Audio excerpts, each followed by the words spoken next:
Hello, everybody. Welcome into our pre-show here at Computer America. 1 minute until showtime. It is Friday, and we have a terrific show planned for you. In the first hour, we're going to do computer and technology news brought to you by Slimware Utilities, the official optimization software of Computer America. And in the second hour, for all of those who like to take your little rubber duck in the bathtub, well, we have the world's first smart rubber duck. Edwin the Duck is going to be here with us. Actually, not the duck himself, but the CEO and co-founder of Pi Labs is going to. We're talking about Edwin the Duck. Very cute. Edwin the Duck. What the heck? What are we doing here? I thought we had star power. I thought we could get the big names in technology. Instead, we get the researcher that built Edwin the Duck and not Edwin the. Well, I don't get it. Oh, we might get a quack or two. Anyhow, we're going to be starting. So sit back, relax, enjoy 2 hours of Computer America coming at you right here. Your show will go live in 5 seconds. 4, 3, 2, 1.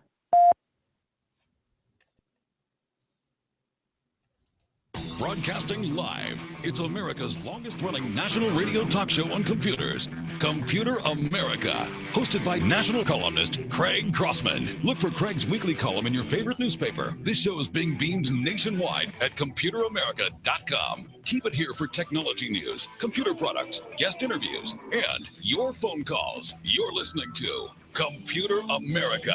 Hello and welcome into the Computer America Show. It's the nation's longest-running, nationally syndicated radio talk show on computers. Computer America is heard around the world and coast to coast. And I'm your host, Craig Crossman. And I'm your co-host, Ben. And it is Friday.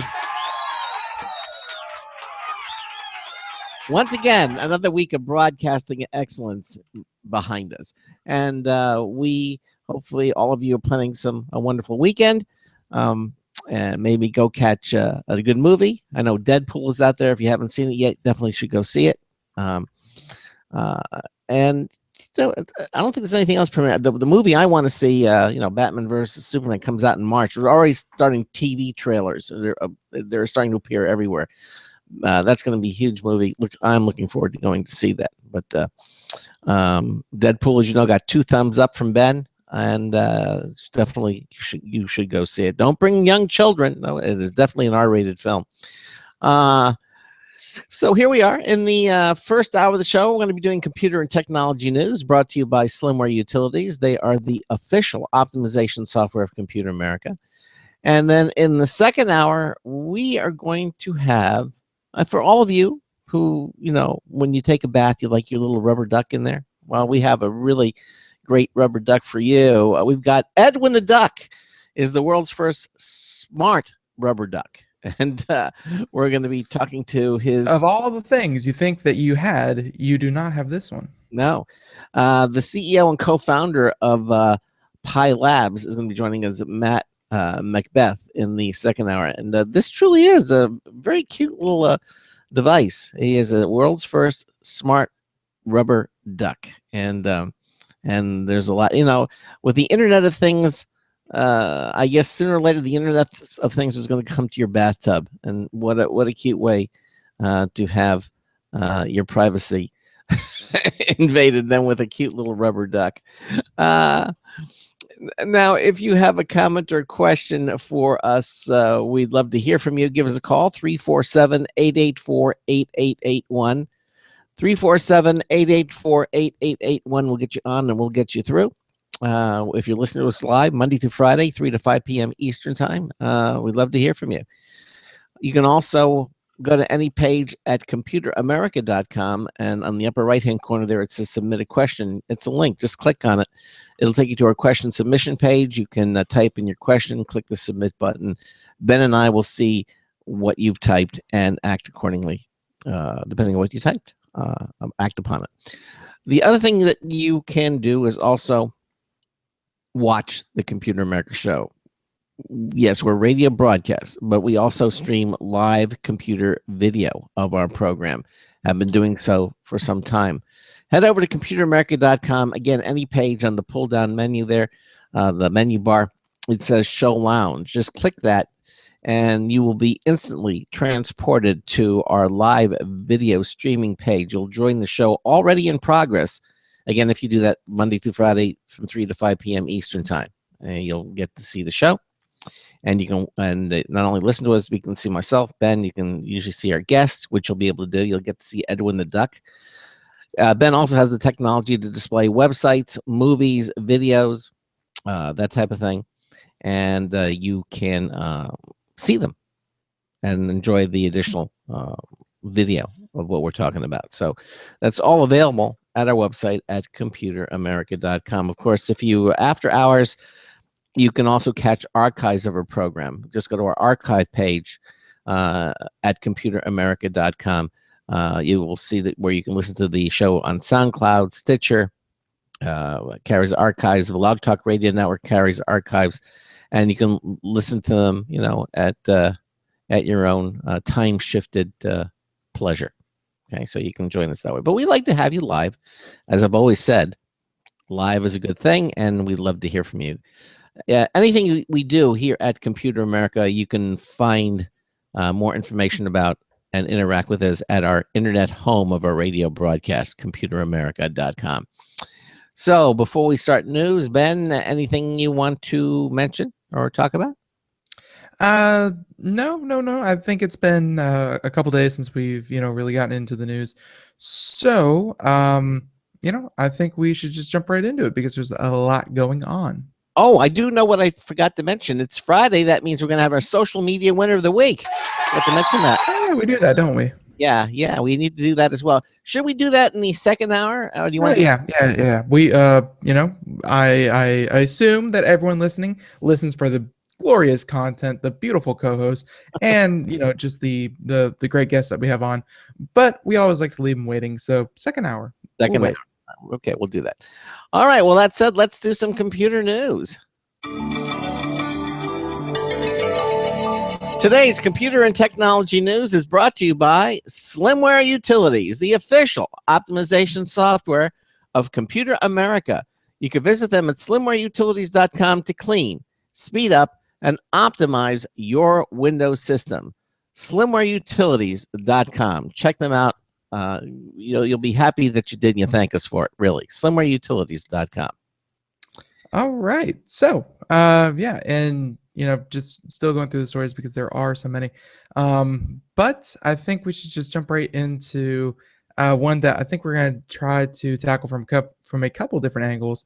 And if you've been listening to even just the news, not even tech news or tech-oriented news, but even the news, this is one that's been plastered all over the headlines. And, who would we be if we didn't talk about this? Is Apple. Apple and the feds are butting heads, where the feds kind of sort of want Apple to maybe a little hack into an iPhone to let the feds take all the photos, all the contact information, all the data, all the everything out of the phone. They want a backdoor, basically. And backdoor would be if they had one baked in and they could just kind of turn the key and get in. This is more like getting a house built. You buy your house, and then the feds go to your contractor and say, "Contractor, we're gonna need you to break into this house because we can't do it." Yeah. And the contractor says, "No, it's not your house, and it's not our house either. It's theirs." But why couldn't they hire maybe someone, a really efficient contractor who would be able to say, "Well, I can go in there and figure out and do it." And because that's probably not admissible in court, and they're trying to build up a court case and things like that. Maybe. This all started because of the unfortunate shootings that happened in California a couple months ago, right. Where the two individuals went in and shot up a bunch of their coworkers, and so they went in. They got an iPhone from the premises, and then they also, I think, went into the guy's brother's house and got a bunch of computers and stuff like that. Mm-hmm. And now they went into all this stuff, and of course, who better to go to than the manufacturer, because there's this thing that's is pretty fail-safe even for a very, very proficient hacker, in that I believe the phone has a feature turned on where if you incorrectly enter the password 10 times, then the phone bricks and it wipes itself. So all And the data is lost. Yeah, and I know they went to Apple, the CEO of Apple, Tim Cook, and he said basically they had no plans to, to do this kind of thing. Oh yeah, well that's the thing. And so, here we are talking about this, and earlier Tim Cook called Tim Cook, the CEO of Apple, of course, earlier this week called the court order an overreach by the US government.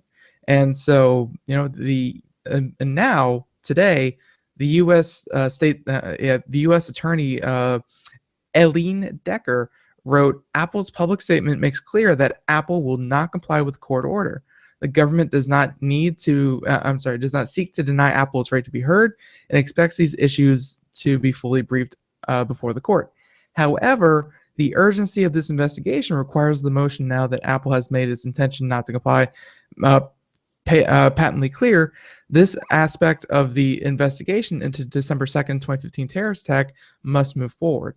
So again, that coming from the United States Attorney Eileen Decker, who is essentially saying, Apple, they've made it clear that Apple will not break into this phone for us, so we have to find some other way to get into this, because this investigation is very important, and we need to do what we need to do. Yep. And so there's kind of two sides to this, and I guess we can ask Craig what he thinks. Where, of course, the one side is it's a matter of privacy, it's a matter of integrity for Apple, because if they can't be trusted, or if they very publicly show that they are willing to hand your data over, if you get sold a phone and anything you do on that phone is just one court order away from being shared by Apple, where Apple essentially has all of your data backed up and categorized and sorted for anyone who wants, or for anyone who wants to submit a court order, then that is going to to a lot of people say that Apple really isn't on the side of the consumer. It's holding your data so that it can then hand it over whenever it's asked for. And we've been talking about privacy a lot in the past in the show, and privacy is a really, really big deal. And a lot of big names, including people from Amazon. Mark Cuban just came out today. Google, all the heads over at Google, all of the big tech firms are standing with Apple. They're saying, this is not a precedent we want to set in terms of a business and technology, where you have to hand over data, even though it's not really your data, but you're compromising the privacy of your customers just because just because a government agency asked for it. Because today the U.S. government, tomorrow the Russian government, the next day the German government.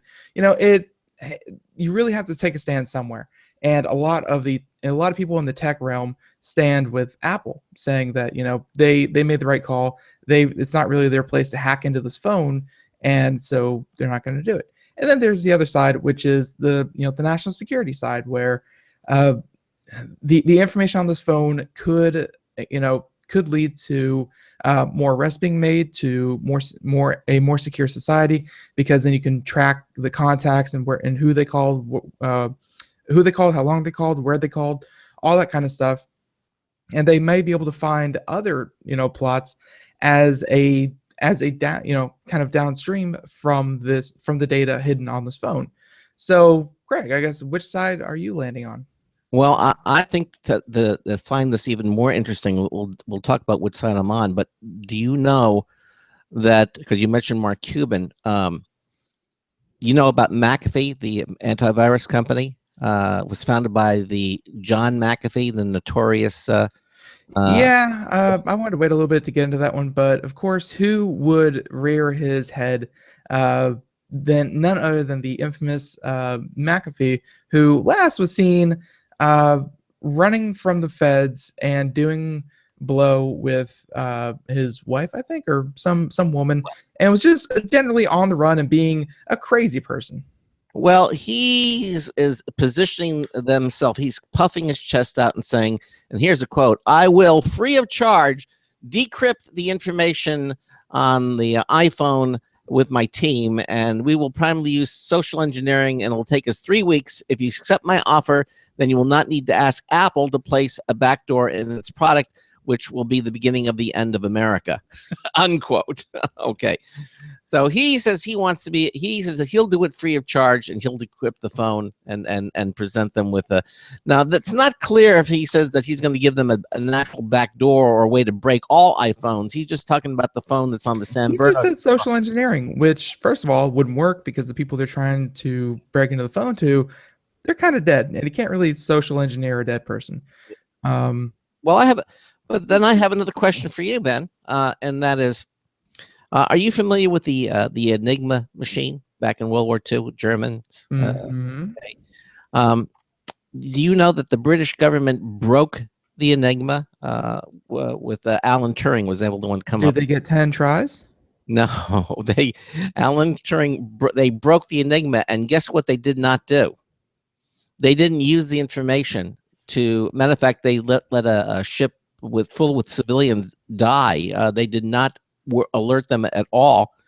The idea being that the moment that they would let the Germans, that they would do that, what do you think the reaction would be? Well, the Germans would know that they broke Enigma, and then all their efforts would be for nothing. So they had to keep it incredibly secret.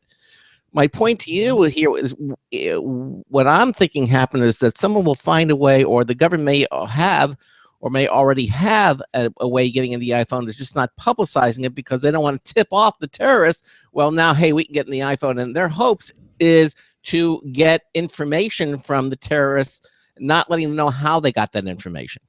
I don't think so. I mean, if terrorists were really concerned about, honestly, and this may be going into, just the side of terrorism, but if they really cared, they wouldn't be using an iPhone. They wouldn't be using a smartphone.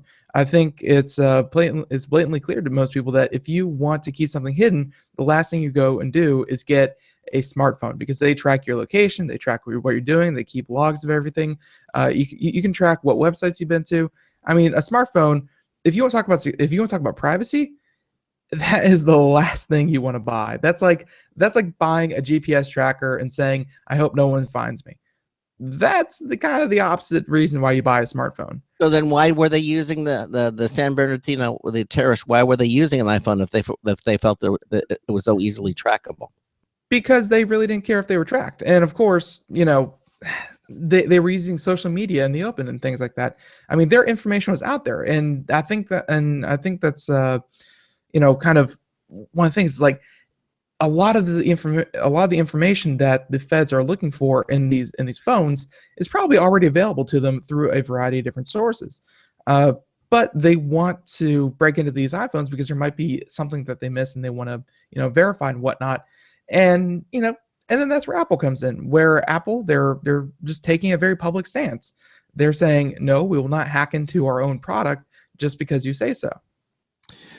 And even Mr. Crazy, McAfee face, he's even he said that if they put a backdoor into a smartphone, I don't know about the fall of America, but it would be the end of America, is what he said.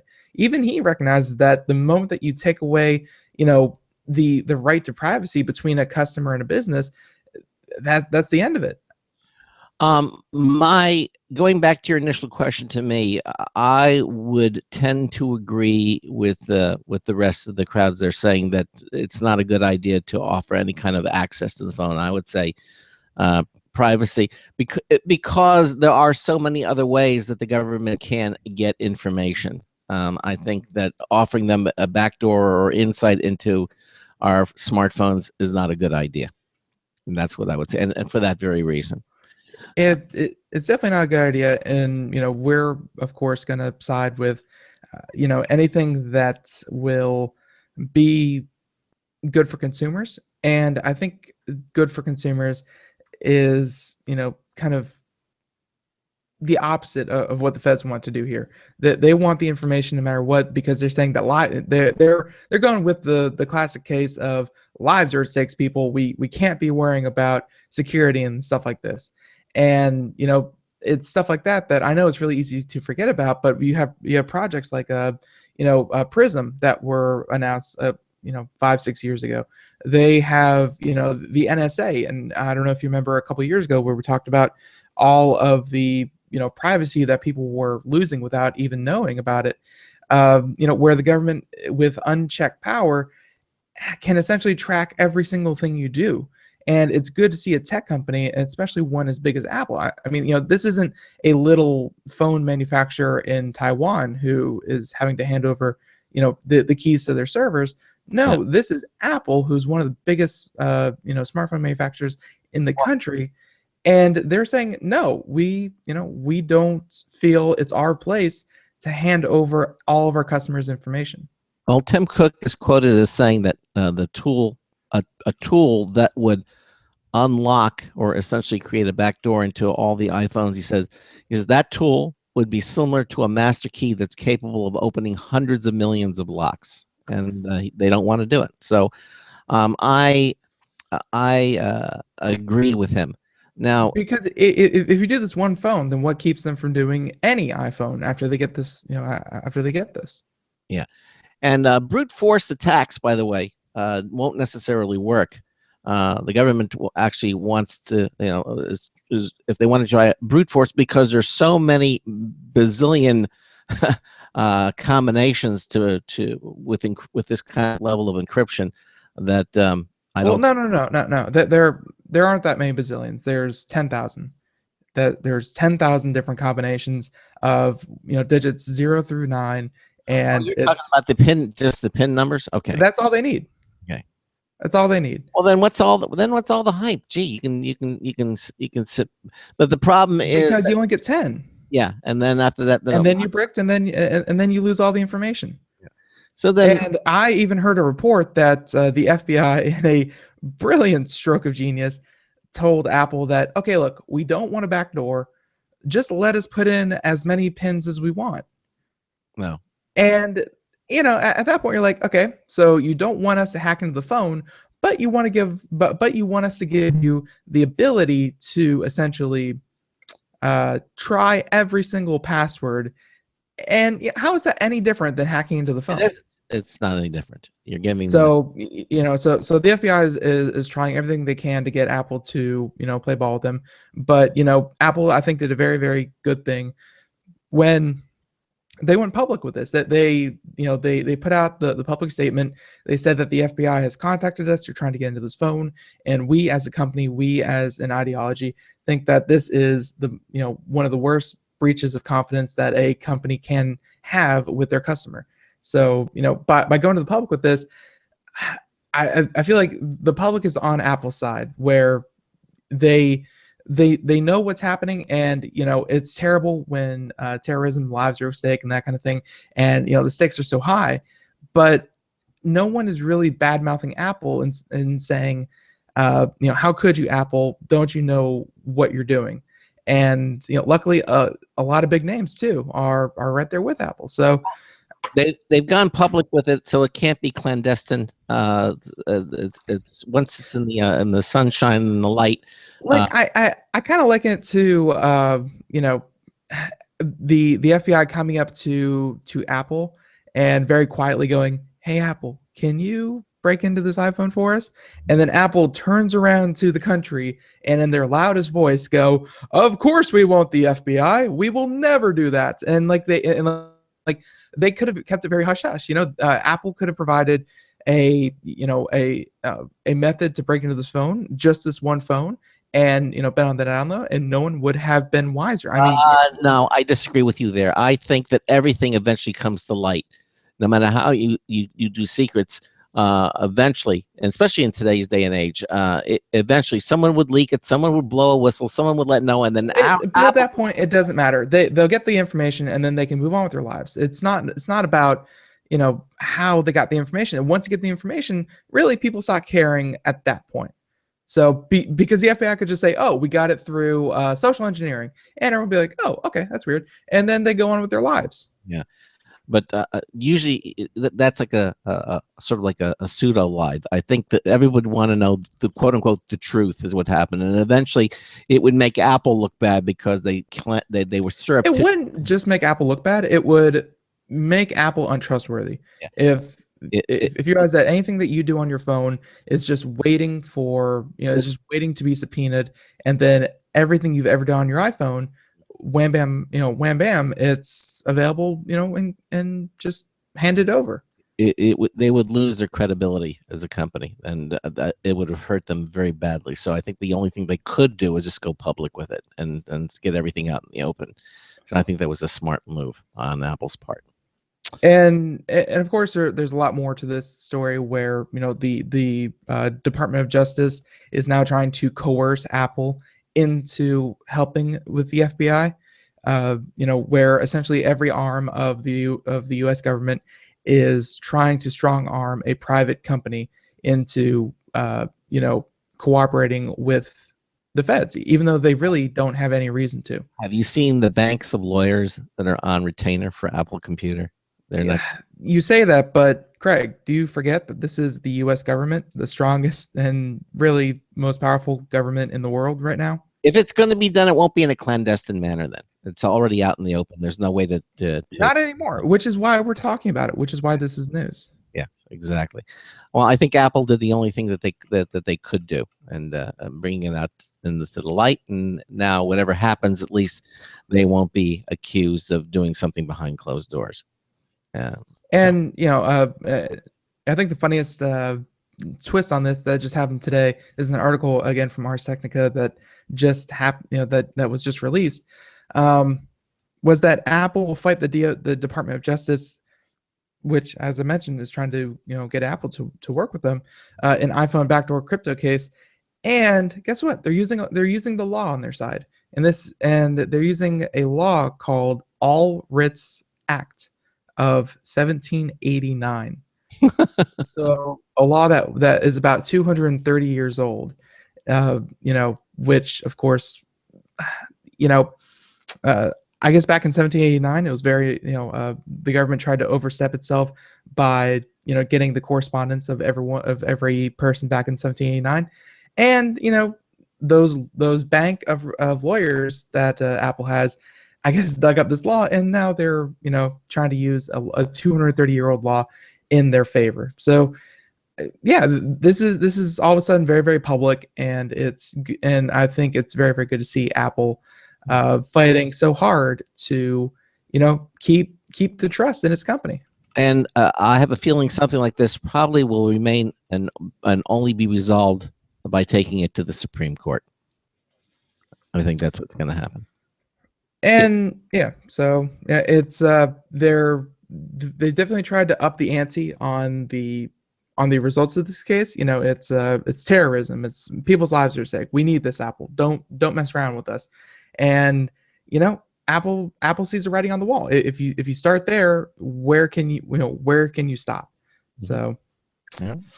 I don't know, that has been circulating, and again, it's been making the news rounds, not just in tech news circles, but in news circles in general, everywhere. And yeah, well, because yes, it's a technology-based story, but it goes to the heart of the matter is our right to privacy and how much can be claimed in that right to privacy, and that's what's really at question here. Not breaking into an iPhone, going through a backdoor in an iPhone. It's cased in that, but the real heart of the matter is not the technology, but it's the how much privacy that goes on with technology. And even though we give up so much privacy, we can at least expect a little bit of common privacy, and Apple seems to agree, which is nice. And of course, what would a story be without McAfee coming in at the same time and saying, "Oh, hey guys, I'll break into that for you."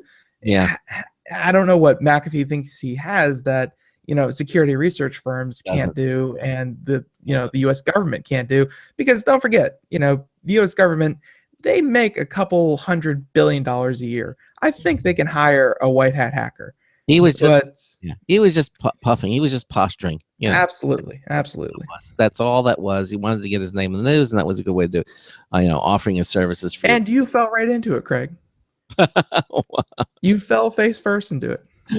How so? You mentioned him. Well, we're reporting the news, and McAfee is news. So there it is.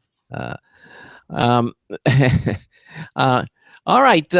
We don't have time to do another story, but I'll begin this one. I'll tease it. This is from CNET. Apple. Again, we're talking about Apple. Evidently, Apple wants you to ditch your old iPhone because they're Apple themselves, not AT&T, not T-Mobile, not Verizon, but Apple is coming up with a new payment plan that will allow you to it's trade up with installments, a program that'll let you unload an old iPhone and get a new model like for under $35 a month for over 2 years. So we're going to talk about that as well. Other stories coming up also. Toshiba is building its first 1 terabyte capacity M.2 form factor consumer solid state drive. This is one now again for consumers, not for entrepreneur, not for the enterprise. And also, Linksys is taking pre-orders for its MacStream MU-MIMO router. These stories and more all coming up. Stay with us. You're listening to Computer America. Sometimes disaster strikes. Data can be lost due to many different reasons. Accidental reformatting, power spikes, virus attacks. Zero Assumption Recovery provides a suite of highly effective and thorough data recovery software for Windows operating systems. ZA is suitable for home users and small businesses who need a powerful data recovery solution for Windows and Linux file systems. Go to z-a-recovery.com. Sometimes disaster strikes. Data can be lost due to many different reasons. Accidental reformatting, power spikes, virus attacks. Zero Assumption Recovery provides a suite of highly effective and thorough data recovery software for Windows operating systems. ZA is suitable for home users and small businesses who need a powerful data recovery solution for Windows and Linux file systems. Go to z-a-recovery.com. Hi, this is Craig Crossman, host of the Computer America Show. You have important meetings to schedule. Your company's getting ready for its IPO, and you're in charge of the PTA fundraiser this month. So how do you coordinate everyone to be available at the same time? Are you still using emails, phone calls, even text messages to schedule meetings with a group of people? How's that working out for you? Not so great, huh?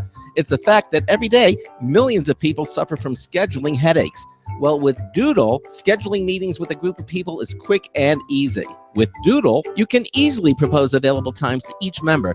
Each one checks off the times that they're available, and then you simply pick the time that works best for the group, all in an easy-to-read display that integrates with your existing calendar. Nothing could be more simple. Give Doodle a try for free, and like millions of Doodle users, you'll truly see how easy it is to find the perfect date and time for all your meetings. That's www.doodle.com.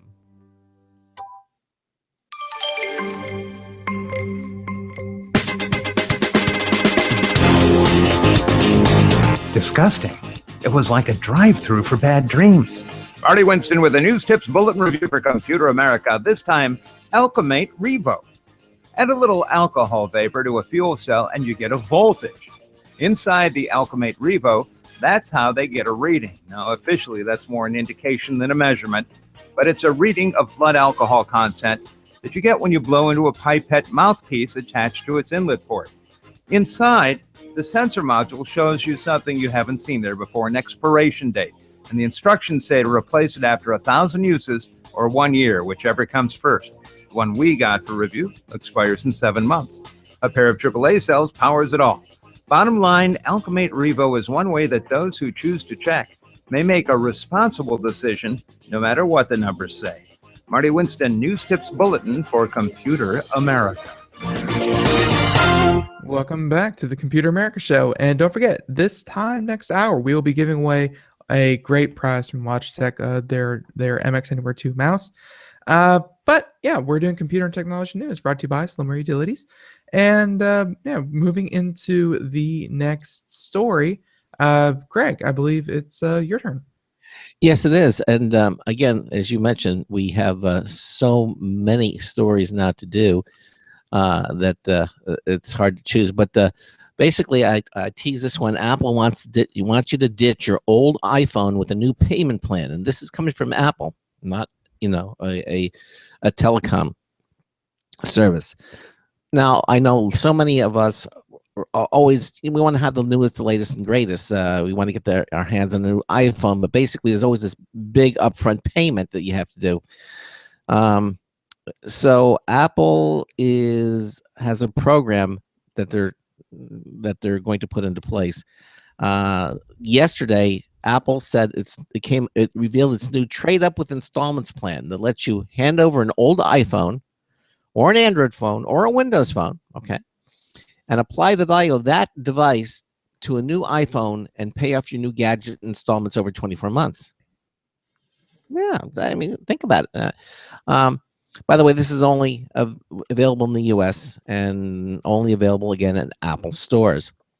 So, for example, if you're trading an iPhone in good working condition, the payments range from about $15 to $35 a month, depending upon how many models you jump up to. Okay, so if you're switching from an iPhone 4 to the 128 gig iPhone 6s Plus, which is the most expensive one that Apple offers right now, you'll pay $35.37 a month. That's for the biggest, most expensive, fully maxed out memory-wise from an iPhone 4. If you're going to an iPhone 5 to an iPhone 6, for example, you'll only pay $14.54 a month. Now, Trade Up with Installments joins two existing plans designed to tempt consumers to pick up new iPhones. Apple's long-running trade-in program and the iPhone upgrade program introduced in September with the launch of the iPhone 6s and 6s Plus. The trade-in program pays you up to $350 for your old iPhone. Apple even started accepting damaged iPhones for trade-in earlier this year. The iPhone upgrade program, meanwhile, lets you get the latest iPhone along with the Apple Care Plus services each year by shelling out a monthly payment for 24 months. The rates start at, again, $32.41 a month for 16 gig iPhone 6s and goes as high as $44.91 for the 128 gig iPhone 6s Plus.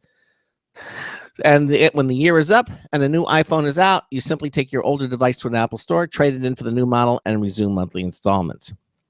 So there it is. Now, the article goes on to say that it can get a little complicated because depending upon what model you're going to, what you're trading up to, and it can get a little tricky.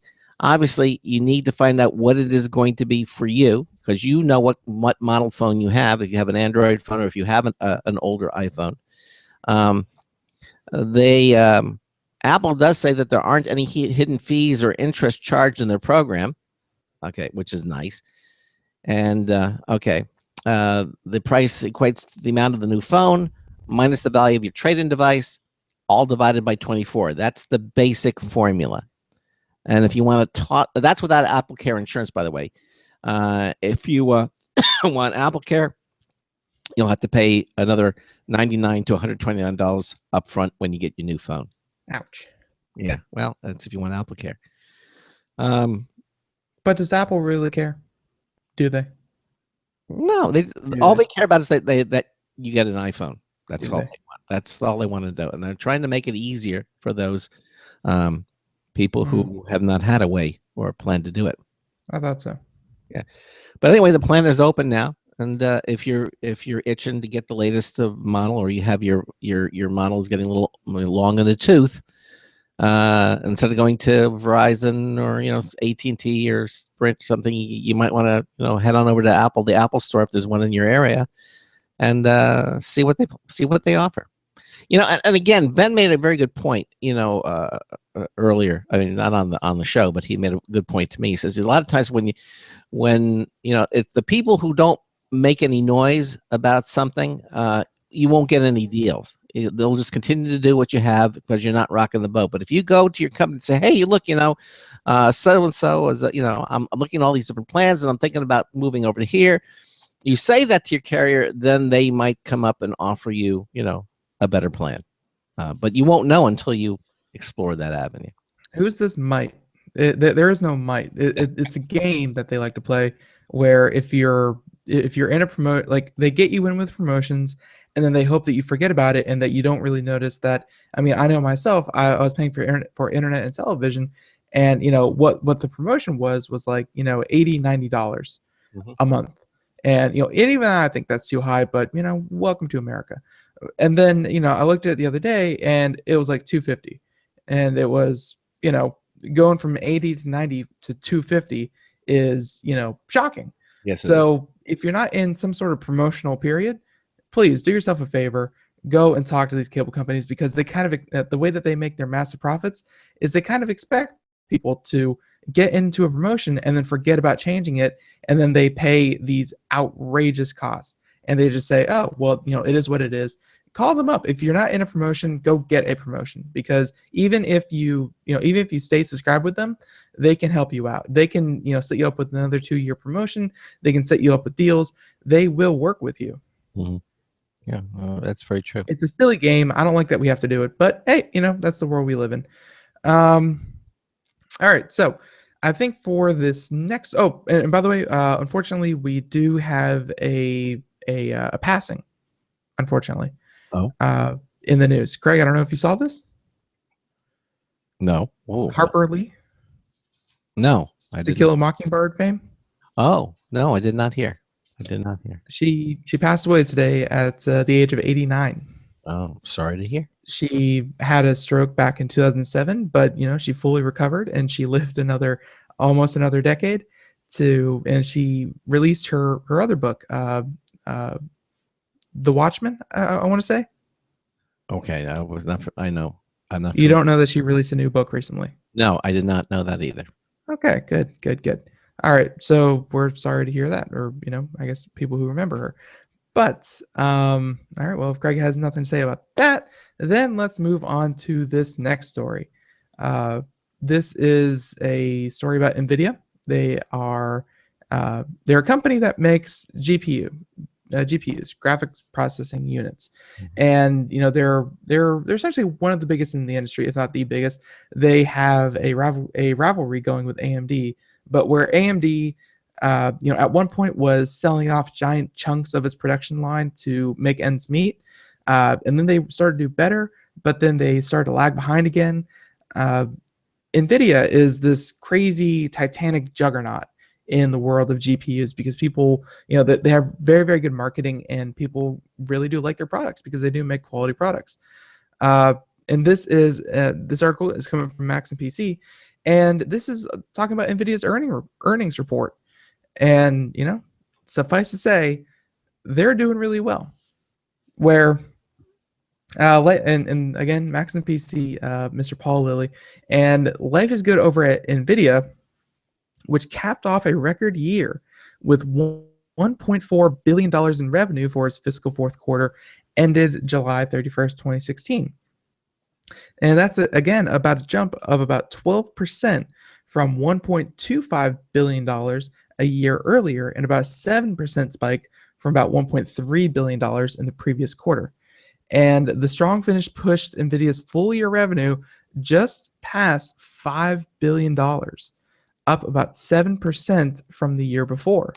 And after paying the bills, NVIDIA was left with a profit of about $929 million for the year. Not bad at all. Way to go, NVIDIA. A lot of money.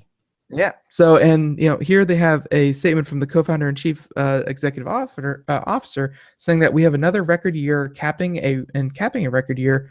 Our strategy is to create specialized accelerated computing platforms for large growth markets that increase the 10 times boost in performance we offer. Each platform leverages our focused investment in building the world's most advanced GPU technology. And of course, on that, PC gamers, they love NVIDIA stuff, where PC gamers are buying a lot of NVIDIA hardware these days. And PC graphics cards revenue rose a staggering 25.4% year over year to $810 million in the fourth quarter. In case you were wondering where that increase is coming from, people upgrading or building their own computers with better graphics cards. And, by the majority, they're going to NVIDIA for that. So, of course, the future bodes well for NVIDIA. They're getting more and more into virtual reality.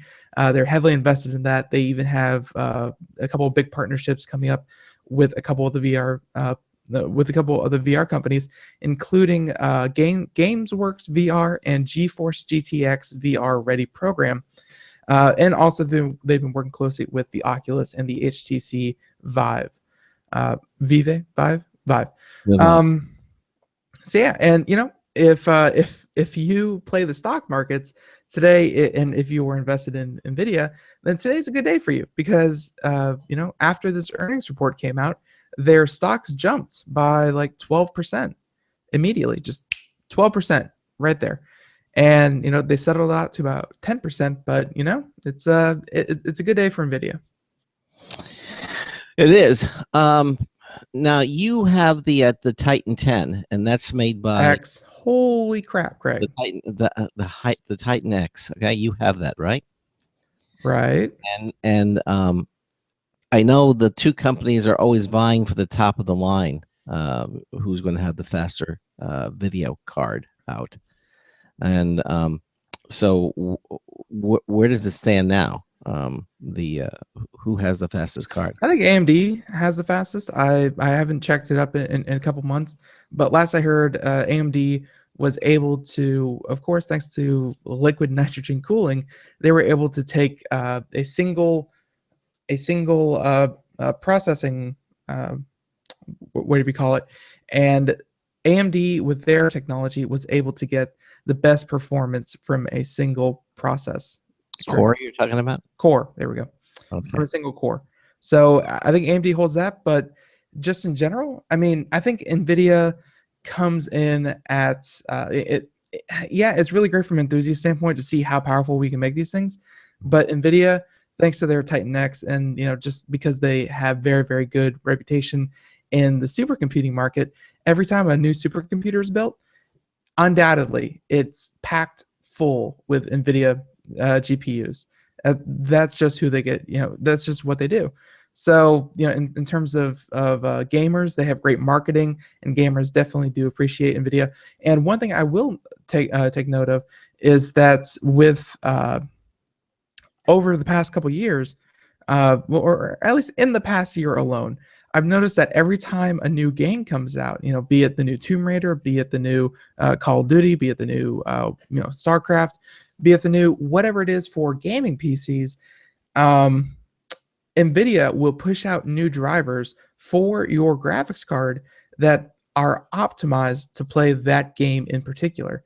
So if it's a very, very big title, you can go update your driver. Like, you'll know that there's a new update available, and it will optimize your graphics card to play very, very nicely with that game. And it's and the performance boost is, it's not just a standard across the board, here's how fast my graphics card is.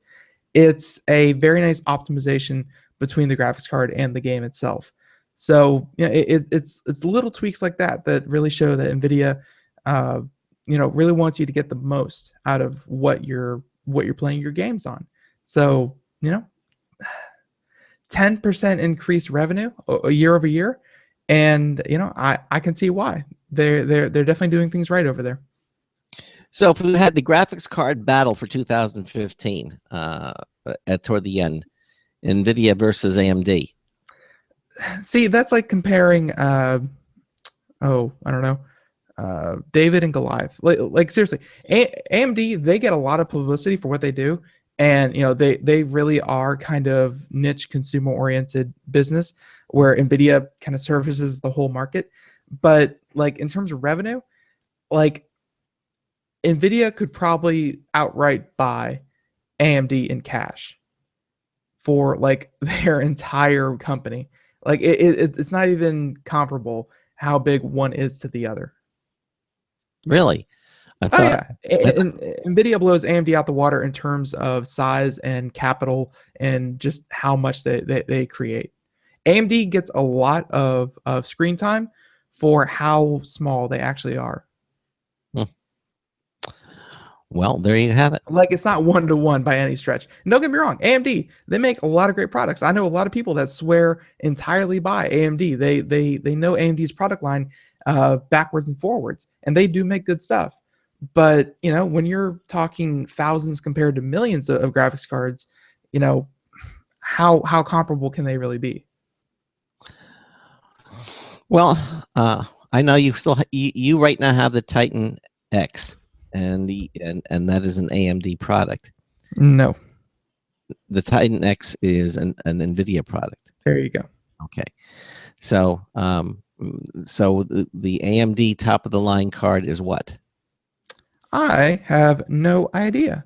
It's probably like a Radeon Radeon. 380 or something like that. Because I have not heard of AMD in the news recently with their graphics cards. It's all been NVIDIA. You know, so. You know, yeah. I mean, I kind of know NVIDIA because I've been using them since way back in the day. Like I remember when my NVIDIA graphics card first came for my Windows 2000 or my Windows XP computer. So excited! That thing was so cool, and that was 15 years ago. So I've kind of been with NVIDIA for that long. AMD I've never really gotten into, but I do have friends that definitely do it.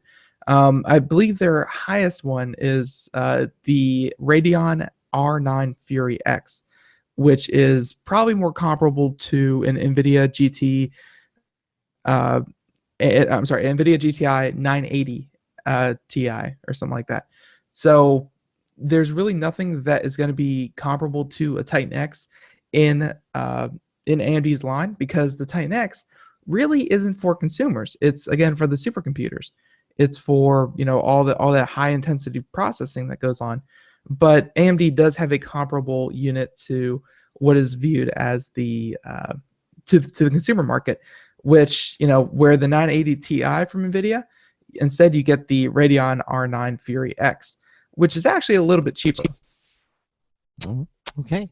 All right. Well, I still, when I think of AMD, I still think of the processors. They're more of a processor company, and it seems to me they haven't really been doing processing too much lately either. Like Intel, I think, of course, yeah, exactly. Kind of has that market wrapped up. It used to be AMD and Intel vying for the fastest processor, but I think Intel has just leaped by leaps and bounds ahead of them. And again, don't get me wrong, AMD is still doing great research. They're still hanging in there, at least in the graphics card world. But to compare AMD to NVIDIA is kind of hard. Yeah, exactly. Okay, do we have time maybe to do one more quick story? I think here. Is it my turn or yours? It's your turn. Well, Sling TV is evidently adding an ABC programming in a quote-unquote broadcast extra package, and affiliates, we don't care about you. That's what they're saying. Basically, broadcast channels make their long-awaited arrival in Sling streaming service for cord cutters, though it's not available anywhere. This again comes from Jared Newman and TechHive. He says that Sling TV is pushing ahead with its first broadcast channel package, even though ABC is the only English language network on board and only in certain markets.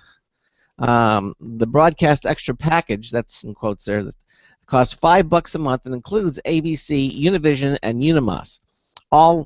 As with all other Sling TV add-ons, subscribers must first sign up for the $20 a month base package, which includes over 20 streaming channels such as ESPN, CNN, TNT, and TBS. A couple of other restrictions for now. Broadcast extra is only available in New York, Los Angeles, Chicago, Philadelphia, San Francisco, Houston, a number of U.S. cities. And according to Cord Cutters News, which is a service they say which first reported this new package, subscribers can only sign up for it by phone. You can't even go online to do it. Still, he says the move into broadcast channels is big for Sling, which has been talking about adding a major network since last spring. Last October, Sling TV CEO suggested that negotiations were slow going and called out ABC in particular as being unprepared to sign on. The problem with adding these extra channels actually is twofold. Some are resistant to being relegated to an optional package rather than a core channel bundle. Okay, and even when networks want to participate, their local affiliate stations may decide not to provide a local stream.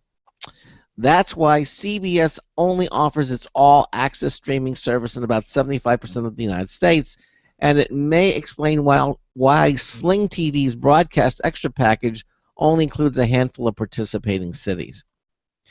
Now, he kind of sums things up in saying that Sling TV is well aware that some subscribers will continue to use antennas to pick up broadcast channels for free. In fact, some retailers offer discounts on antennas with 3 months of prepaid Sling service, so it's good news that new channels are optional. They'll mainly come in handy for users who can't get antenna reception at home or are willing to pay for the convenience of having every channel in a single app. Along with the recent arrival of Cinemax and a much-needed redesign, the broadcast package should help even more people decide to cut the cable TV cord. So there it is. It's not in a Roku or Apple TV. It's in Sling, but they said they were going to do it, and here it is. It's out. It's available now, but not everywhere. Yep. More and more content though coming to on demand. That's something to praise, I guess. Yes, it is. It is.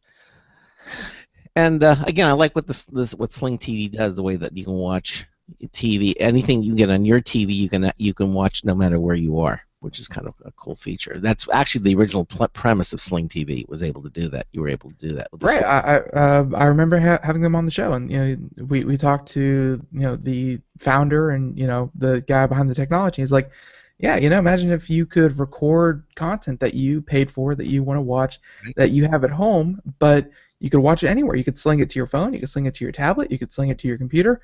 Watch it anywhere, and Yep. It was a good idea. And I think it kind of got watered down a bit, because it had to go into it had to be rolled into a full-blown service instead of just buy the Sling TV box and then you can watch it anywhere. Now you kind of have to have the Sling TV service along with it.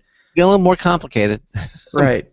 But, because the content creators and the content providers and all the cable companies didn't like the fact that you pay for one service and now you get it everywhere. What the heck? So I guess he's still trying to strive for his dream. That's good. Yeah. Well, as I said, it's getting more complicated with more and more products out there that claim to do. Oh, and talking about complicated, we have like 2 minutes. I really want to fit this one in here. Talking about products, and I know Craig definitely has one of these, but just want to throw it out there that if you subscribe to Spotify for 3 months in their premium version. Yeah. Speaking of Sling, a compromise would be Chromecast. So this is an article from TechHive, and Spotify deal throws in a free Chromecast with 3 months of premium. Yeah. And we're talking about the new Chromecast, the newer one. And the new Chromecast, of course. I don't think you can even get the old ones anymore. The new one. And even if you cancel the service, it's a $5 discount on the hardware, which again, $30 for 3 months for Spotify, while a Chromecast is $35. So, even if you simply buy Spotify just for the Chromecast, you're going to save yourself $5, and hey, you're going to get 3 months of free music, or 3 months of music paid for. Except this is only the one catch. You can't be someone who had signed up for the premium trial before or paid for the service. This is only for new people who've never signed up. I'll be honest with you, Craig. It's pretty easy to come up with a new fake email address to get this. Pretty dang easy. We don't encourage that kind of behavior. I absolutely do. Go out and get these deals, folks. Save yourself some money. That's what the internet is made for. Okay. It's for loopholes. Okay. But it looks like a good deal. It does look like a good deal. Coming up in the next hour, we're going to invite, I guess he's actually waiting in the wings here now. We're going to be talking. Oh, I get it, wings. Yeah, Pi Lab is going to. I can't get anything by you. Pi Lab is going to be here talking about Edwin the Duck. This is a little rubber duck, and it's being called the world's first smart duck. The world's first smart rubber duck. Okay, it's got an app. It does all kinds of cool things, and we have the company's CEO and co-founder Matt Macbeth will be joining us in a few minutes. Also, don't forget that we're going to call out a social media winner of the week. Some lucky person is going to get that. And again, now of course you missed it this week, but head over to computeramerica.com and just enter in our contest. It's real simple. It's right there on the home page. Just go to Interact. That's the third option there, and it says Social Media Contests, and just click on that, and you can see all the different ways that you can participate in the social media contest. You just have to like our Facebook page, subscribe to our YouTube feed, that type of thing. Follow our Twitter. Each one counts for an individual entry, and then every Friday we call out a winning name from that list of names to win a Logitech MX Anywhere 2 wireless mouse valued at $80. $80. And this is a really nice mouse. I mean, it's got that dark field technology, so it works on a glass surface. It has this easy switch technology, so you can control up to 3 different computers with the same mouse. Hey, we're going to give one away, and we'll be doing that in the next hour. In the meantime, 347-884-8881 will get you on and get you through. This is the Computer America Show. Stay with us. We'll be right back. Don't go anywhere. Broadcasting live. It's the only national radio talk show on computers to air every weeknight. Computer America. Hosted by national columnist Craig Crossman. The first hour's behind us, but there's still more of tech news, tech talk, and your phone calls. We're being beamed nationwide at ComputerAmerica.com. You got computer problems? Bring them on. You're listening to Computer America. Computers run the world, and we run computers. Call us or send us an email to live@computeramerica.com. Hello and welcome into Hour 2 of the nation's longest-running, nationally syndicated radio talk show on computers. This is the Computer America Show, and I'm your host, Craig Crossman. And I'm your co-host, Ben. And we just finished our first hour doing computer and technology news, brought to you by Slimware Utilities, the official optimization software of Computer America. If you missed any portion of that, again, if you're not listening to us live, Monday through Friday, 3 to 5 p.m. Eastern Time, you can time shift the show. We have archives, again, at our website at computeramerica.com, the internet home of our radio broadcast. And you can listen to our shows. You can watch the live video feeds that we have, and you can listen to those whenever you'd like.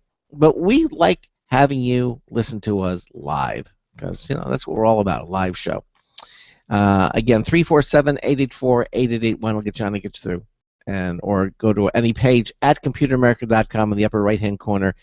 You can just click the Submit a Question link that's there, and you can type in your question, hit the Submit button, and Ben and I will see it immediately and act accordingly upon whatever it is you're typing. Okay? Just more ways that you can interact with us. And again, if you're watching the live video stream, Ben will be able to display the websites we're talking about on today's show and movies, videos, so you can see everything that we're talking about. And we welcome you to join us for that experience. Okay, Ben, anything else you want to mention before we bring in our next guest? No, I'm just really looking forward to this one. I thoroughly enjoy seeing technology in places where we haven't seen it before, and this is a new one for me. Okay.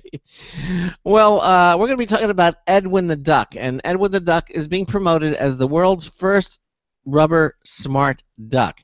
An app-connected toy with personality who guides children through an animated world of stories, games, and songs using his exclusive Squack technology. I love that, the Squack technology, that enables you to control Edwin's animations through taps, turns, and twists. You can also listen to music and movies along with Edwin through his included Bluetooth wireless enabled speaker. And as your child grows, well, so will Edwin, offering more and more rich content. Here with us to how Edwin the Duck works is Matt Macbeth, the CEO and co-founder of Pi Lab. Matt, welcome to Computer America. How are you?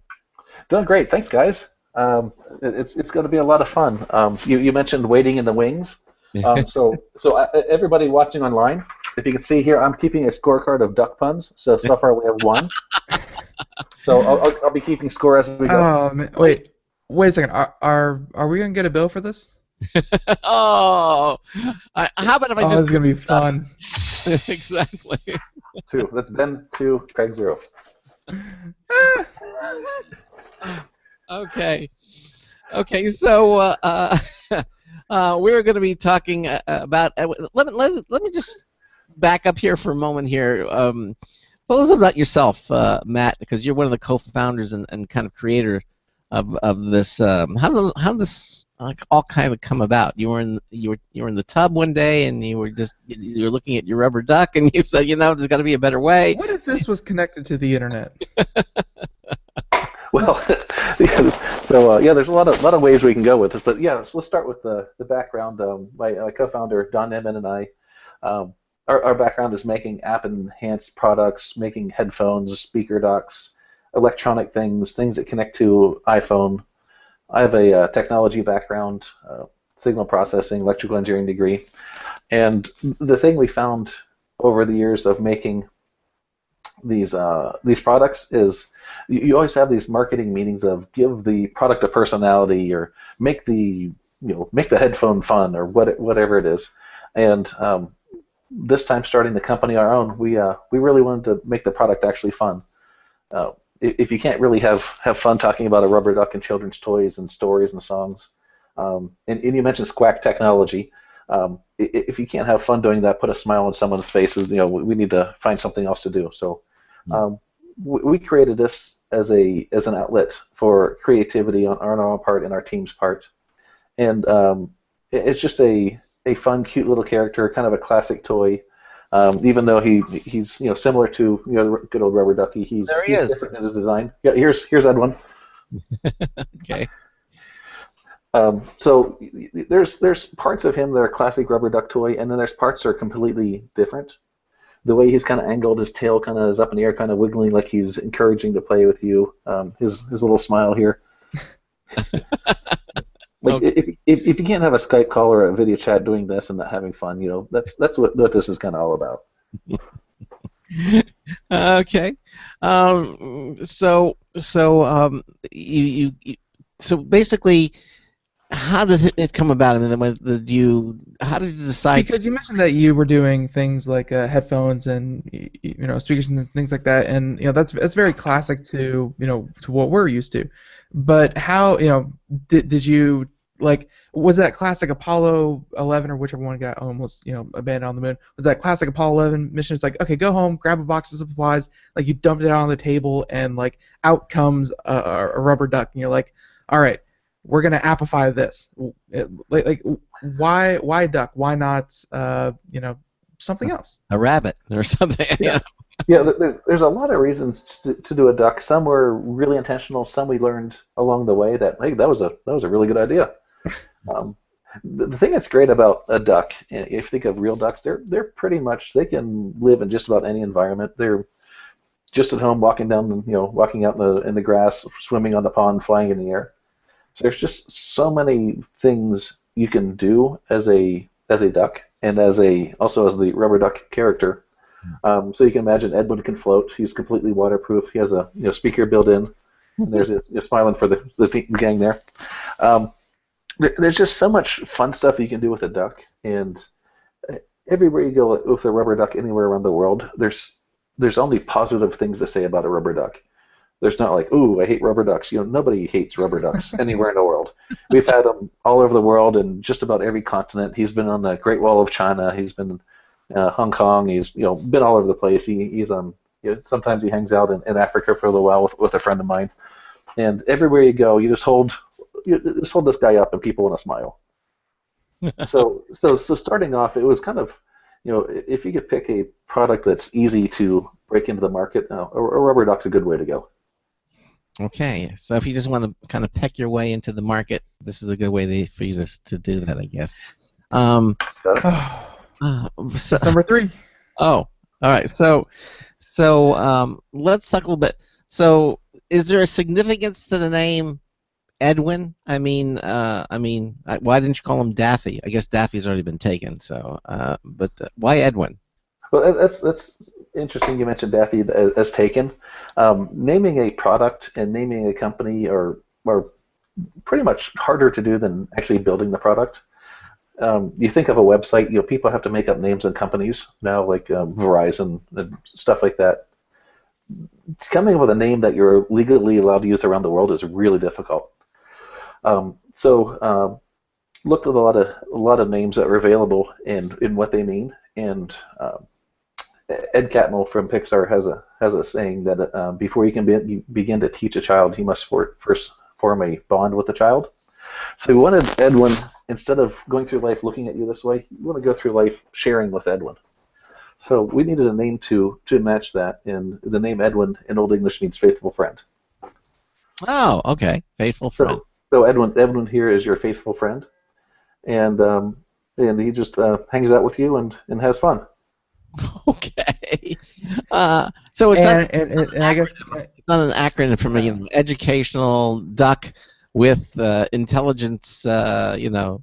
Networking, there's a couple that bounced around, like with Education UN, it was one of them, but just going with the straight, what does Edwin mean? Faithful friend is plenty good for us. Okay. So obviously he's waterproof. Wouldn't that be the first thing today? It's like our smartphones. We were talking the other day. We've known about waterproof and hydrophobic technology, but it's still just barely. I think Samsung just announced with Samsung 7, their newest that's coming out. It's going to be waterproof. Supposedly, yeah. Supposedly, yeah. We just so electronics. It's so much fun seeing promising new technology, and then 5 years later, you're sitting there thinking, whatever happened to that? Yeah. So he's hopefully he's waterproof. Correct? Yeah, completely waterproof. So I actually have so here's an Edwin without his stuff inside. Oh. So he's a BPA-free silicone skin. Okay. And then you can stretch them out, and then the cool thing about silicone is you can stretch them, so you can stick them right over top of the electronics, and then forms a really nice watertight. Let's see if we can here. Really nice watertight seal across the bottom with a couple different clamp layers. Mm-hmm. So he's IPX7 rated, and he can go underwater all day long and be happy about it. But he also floats. So if you look at him, his water line is right about halfway in his wing, so he just kind of floats along right there. Now, when you looked at the bottom, it looked like some sort of a induction or points for charging or contact points for charging. Yeah. Is it? You don't have to when you need to charge him. You don't have to put batteries in him. He has a rechargeable. So this is his charging nest. It plugs in with a USB cable into any USB charger. And on top of the charger are 2 contact points that match the points on the bottom of Edwin. Mm-hmm. So you just set them right on there. And so you can pull Edwin right out of the bathtub, stick him right on the nest, and there's no issues. The water drips off, soaps come, it's corrosion resistant. He just kind of lines up right there and just goes right to doing this business. Now, no association with the Nest thermostat. That's just the Nest, okay? Exactly. What was that? No association with the Nest thermostat company. No, exactly. Not familiar with them. Okay. All right. So it's easy to do. A child can do it. What age group? What is this? What's your target audience for Edwin? We aim the hardware 0 to 9 years. Where the age content really comes in is actually what software you use on him. So if it's a Nightlight or a Lullaby, that's more for a newborn. Mm-hmm. If it's a game learning languages, that's maybe 5, 6, 7 years old. Some harder games can be older, and you can also just stream music through him. Throw him in the hot tub or the shower, and listen to your favorite live radio show about computers and technologies from 3 to 5 p.m. Yeah, right now Ben has one of those Bluetooth speakers, but I don't think it's waterproof. It's kind of, and I think maybe it's waterproof. It's kind of built into the shower, but personally, and yes, this is off topic, but I honestly don't like it. It's built into the shower head, and unfortunately, my head is kind of right next to the shower, So if it's up loud enough where I can hear it, it's kind of right in my ear. And Now, what it's about that little black one that you carry though? That syncs up to your iPhone. That's the Odd Mini 6, and that's a speaker, but it's not nearly as cute as Edwin. It is, in fact, quite impersonal as a black box. No, and yeah, you can't. You held it up, it wouldn't look as cute as Edwin does. All right. So now, how does physical Edwin communicate with the digital double? There, I guess which is the app, correct? Yep, that's where the magic of the Squawk technology comes into play. Squawk, okay. Yep. So Squawk technology is the communication system between the physical Edwin and the animated character. Inside of Edwin are all sorts of sensors, temperature sensor, accelerometer. He has a speaker, some lights, and the communication system between the two that it enables you to move the physical guy, and then the digital guy on the screen can react. Or you can do things with the digital guy and the physical guy can react. So you can actually move.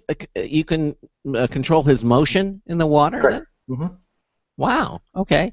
And that's done by what? A little gyroscope or the accelerometer? You're saying? Yep. There's a 3-axis accelerometer inside of Edwin, and also an infrared temperature sensor.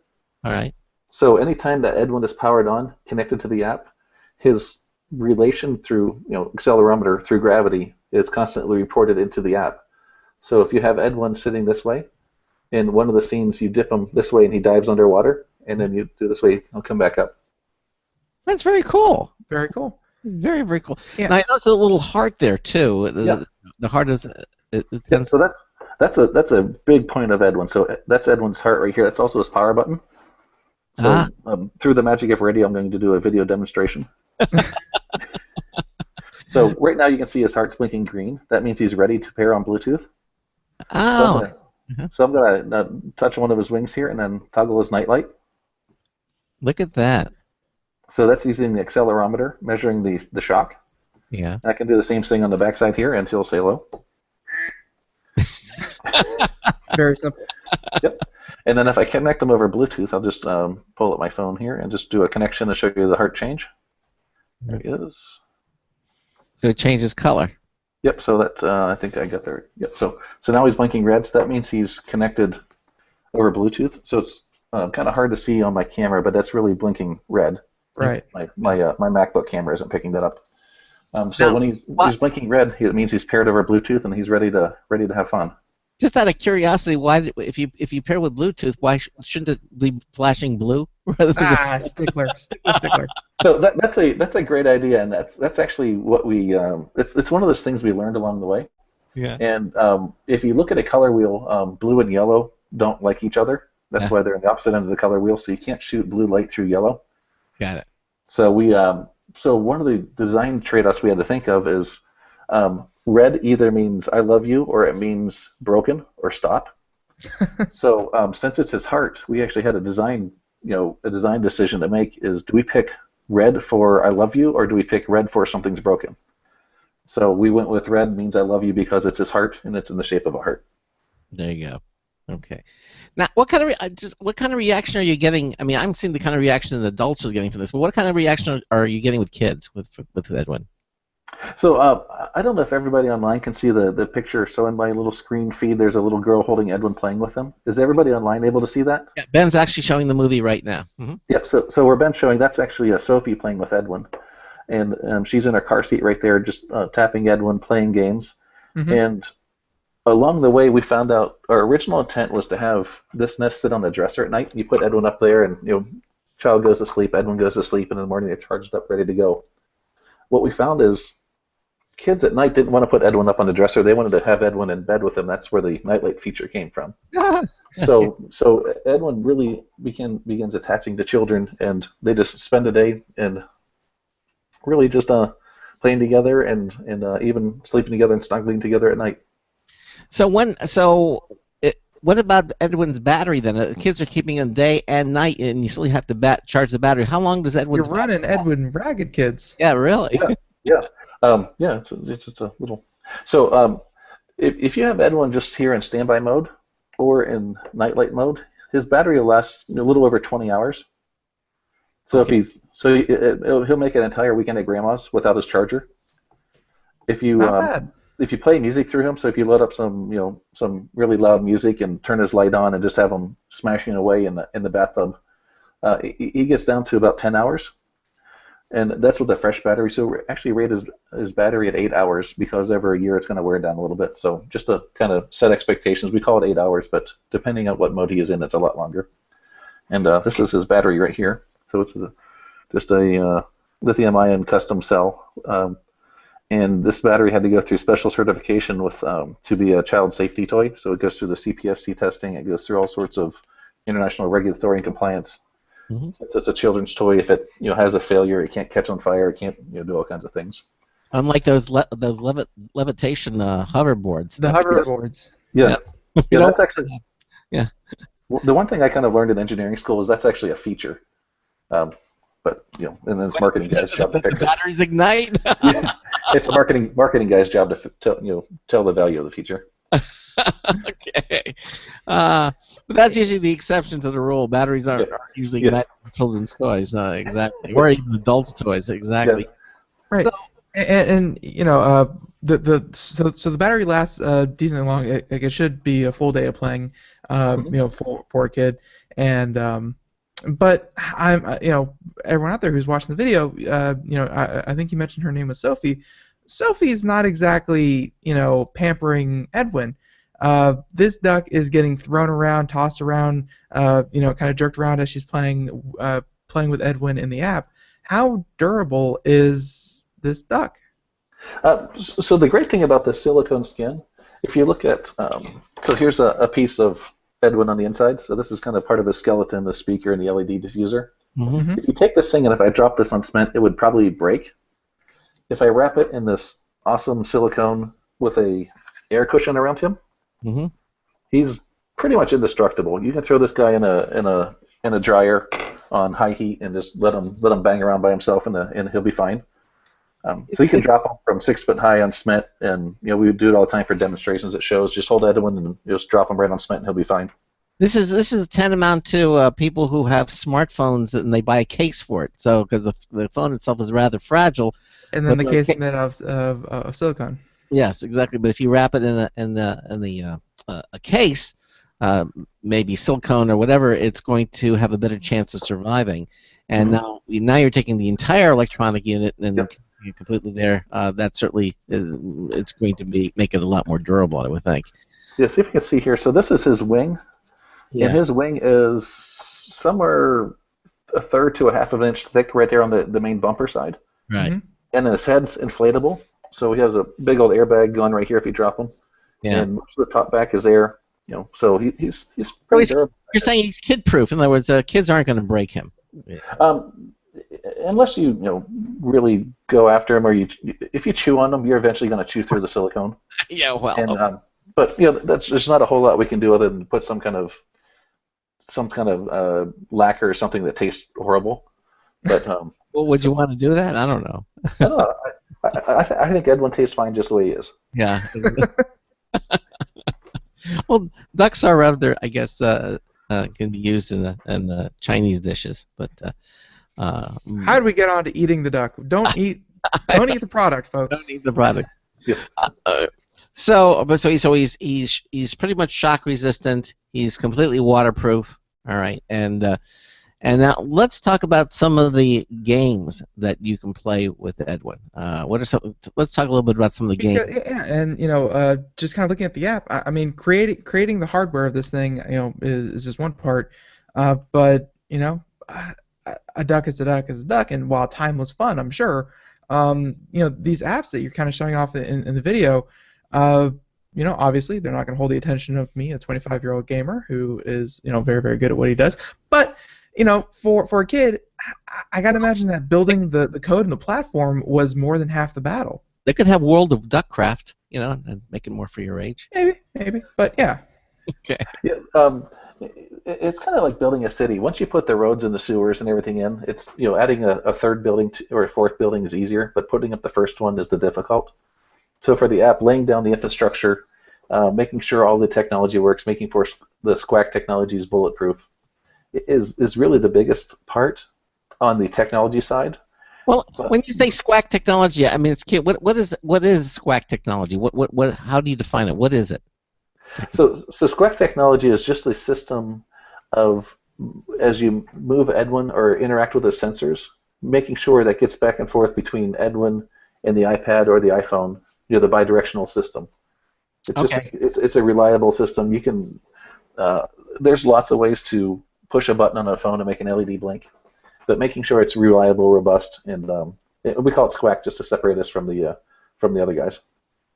Okay. So, I'm watching the video. It is very cute, and so it's a two-way system, as you're saying. It's Correct. going both directions. So it's bidirectional. So you're getting both coming and going, which gives you obviously you can do a lot more with it. Because then it's bidirectional. If you do something and it doesn't make it, you're going to know that it didn't make it. So it'll do it a second time, which is nice. All right, so that's the SQUAC technology. So let's talk about some of the games. I mean, I'm watching the video here, and I'm watching, that when you react with the duck, or he'll, if you tap his wing, his hand will go, his wing will go up, or from behind.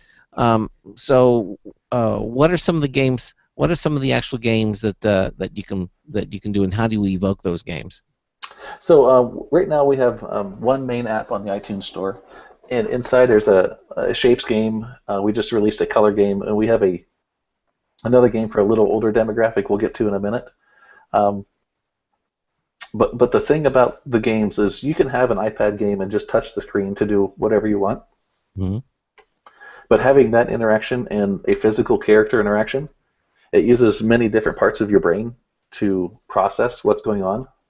There's left brain things, right brain things, gross motor skills, fine motor skills, object recognition, and all of that really it makes the games a kind of a educational exercise in the background. But the main point is just having fun on Edwin. So the things you can do. So everybody's probably played Flappy Bird. Mm-hmm. Yeah. So with Edwin, you can use his accelerometer to do everything that Flappy Bird can do. So I can take Edwin, and this makes the character on the screen. So if you're just listening online, I'm just moving him up and down, kind of a flapping motion. Mm-hmm. So that makes him flap his wings of the animated character. So I can fly along, flap his wings to fly over or under obstacles, and that really pushes it a little more in the older age group. And also you can stream his position in real time. So if you think of Edwin soaring through a field, I can use him kind of soaring and gliding. So you can combine that along with toss gestures, different positional taps, and different orientation. There's a lot of classic games, kind of like Simon or that sort of thing, where it was a memory game where you had to do. Sure. Mm-hmm. Yeah.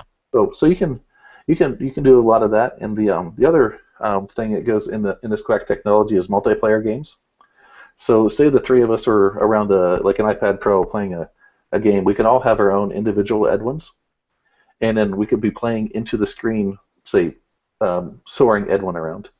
And if my Edwin bumps into something, only my Edwin would react, where if yours didn't bump into the obstacle, your Edwin wouldn't react. So they have onboard sounds and feedback and vibration to make it a multiplayer, multi-sensory game.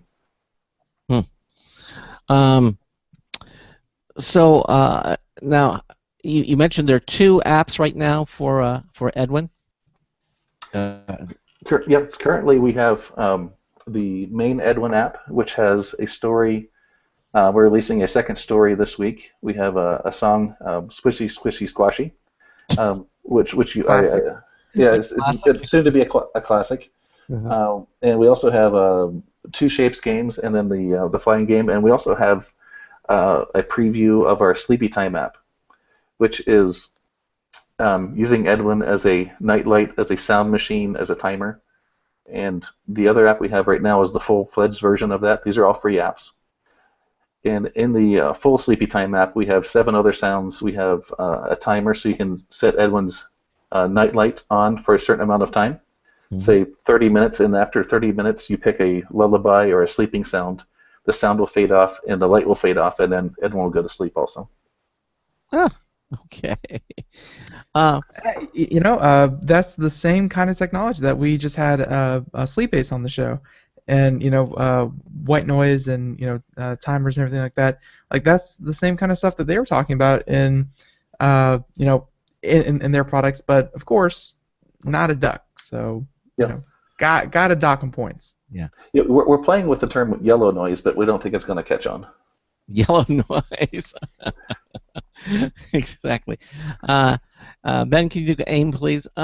So what's next for Edwin? You're here with this development. What's the next? What are your plans for him? Future. Well, the next steps is expanding our retail distribution. We're currently in all the Apple stores through the U.S. We're in a majority of the Best Buy stores.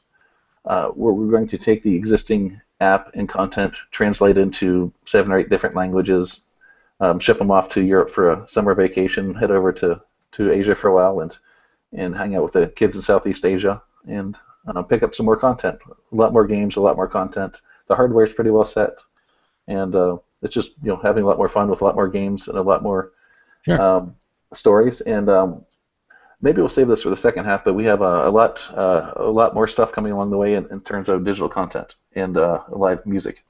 Okay, so if people want to, well, let's talk a little about that now. Okay, I mean, because well, actually, we have about a minute, but one thing that I want to note here is that we are very, and I guess judging from your background, hopefully you are too. A lot of our listeners are very concerned, and we've seen this coming out of CES, where security kind of takes a backseat to connected devices and things like that. So just want to make sure that Edwin the Duck, you mentioned that he has a speaker and everything like that, but we haven't heard anything about voice commands. I'm guessing there's no microphone built into Edwin? Yeah, so there's no speaker. People actually ask us if there's a camera built inside of Edwin, and we're not really wanting to put a camera inside a bathtub with kids, which is probably not the best thing to do. Yeah, not a good idea. Listen, we're at the bottom of the hour. We're going to take a little break, Matt, and then we'll continue on, okay? You're talking to Matt Macbeth. He is the CEO and co-founder from Pi Labs. We're talking about Edwin the Duck, the world's first rubber smart duck. We have our social media winner of the week as well. It's all coming up. Stay with us. Hi, this is Craig Crossman, host of the Computer America Show. You have important meetings to schedule. Your company's getting ready for its IPO, and you're in charge of the PTA fundraiser this month. So how do you coordinate everyone to be available at the same time? Are you still using emails, phone calls, even text messages to schedule meetings with a group of people? How's that working out for you? Not so great, huh? It's a fact that every day, millions of people suffer from scheduling headaches. Well, with Doodle, scheduling meetings with a group of people is quick and easy. With Doodle, you can easily propose available times to each member. Each one checks off the times that they're available, and then you simply pick the time that works best for the group, all in an easy-to-read display that integrates with your existing calendar. Nothing could be more simple. Give Doodle a try for free, and like millions of Doodle users, you'll truly see how easy it is to find the perfect date and time for all your meetings. That's www.doodle.com.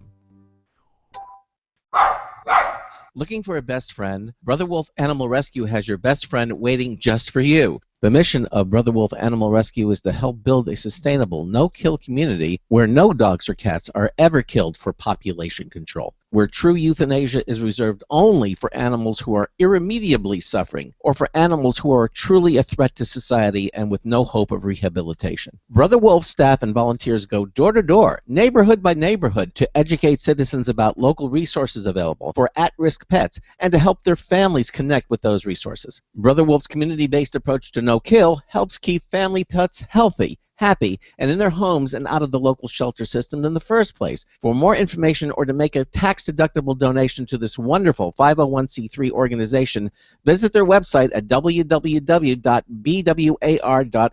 Help to realize Brother Wolf's vision when no animal is euthanized for lack of a home. Who's a good boy?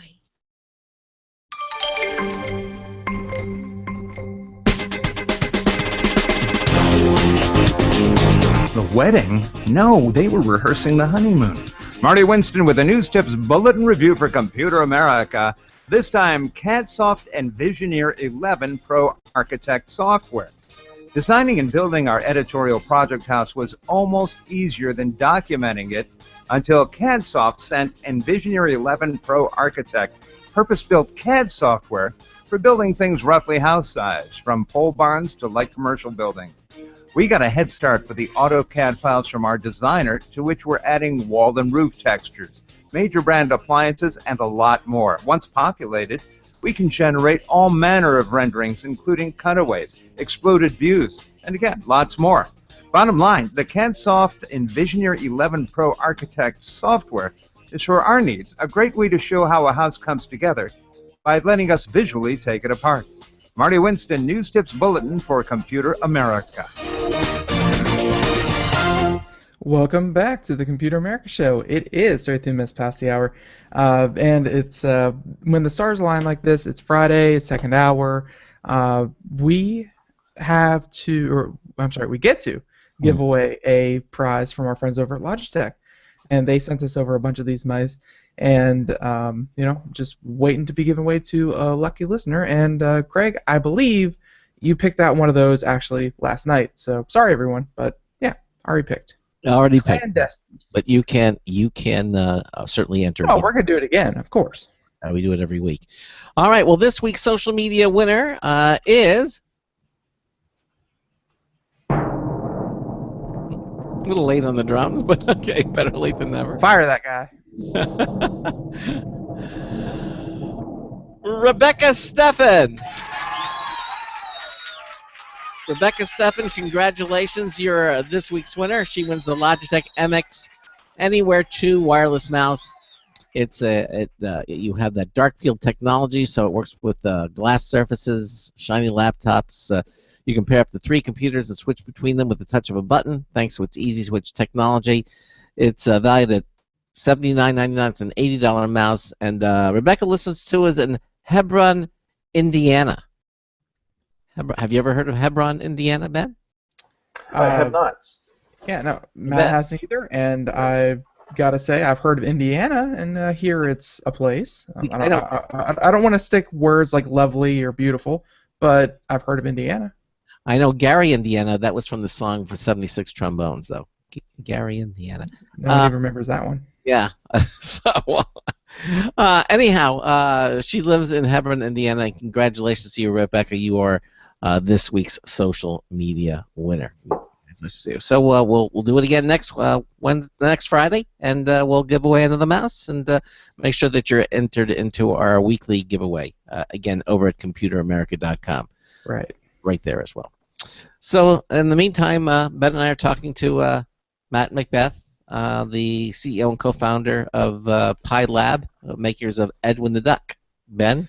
Yeah, and I think what's important, before the break, cut us off there, Matt, it isn't so much what is inside Edwin, but also what is not found in Edwin from a security standpoint. So, yeah, please, finish your thought because the break kind of cut us off.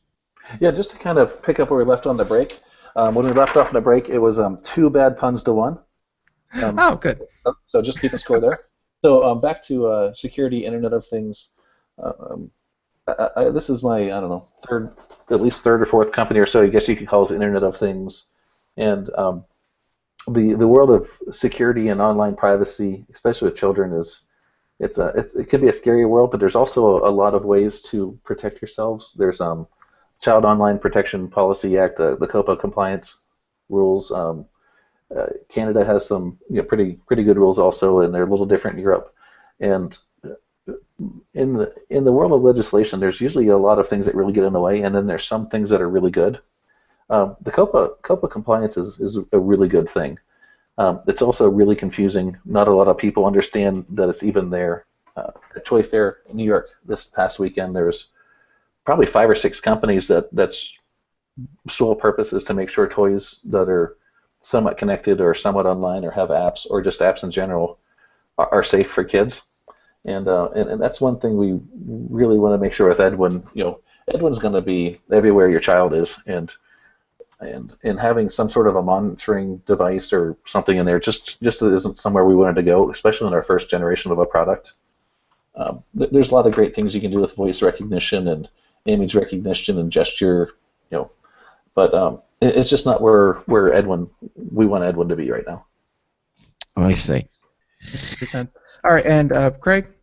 All right, and just to make sure that I win this contest of punnery, it's good that you guys don't want to ruffle any feathers with what can be found inside Edwin. But I guess next, Craig, let me take you under my wing as we go on and talk about the fledgling, or dare I say duckling, of the apps that Edwin will be coming out with, because you mentioned that you wanted to talk about the future. So, yeah, please. Well, what a canard! I'll tell you.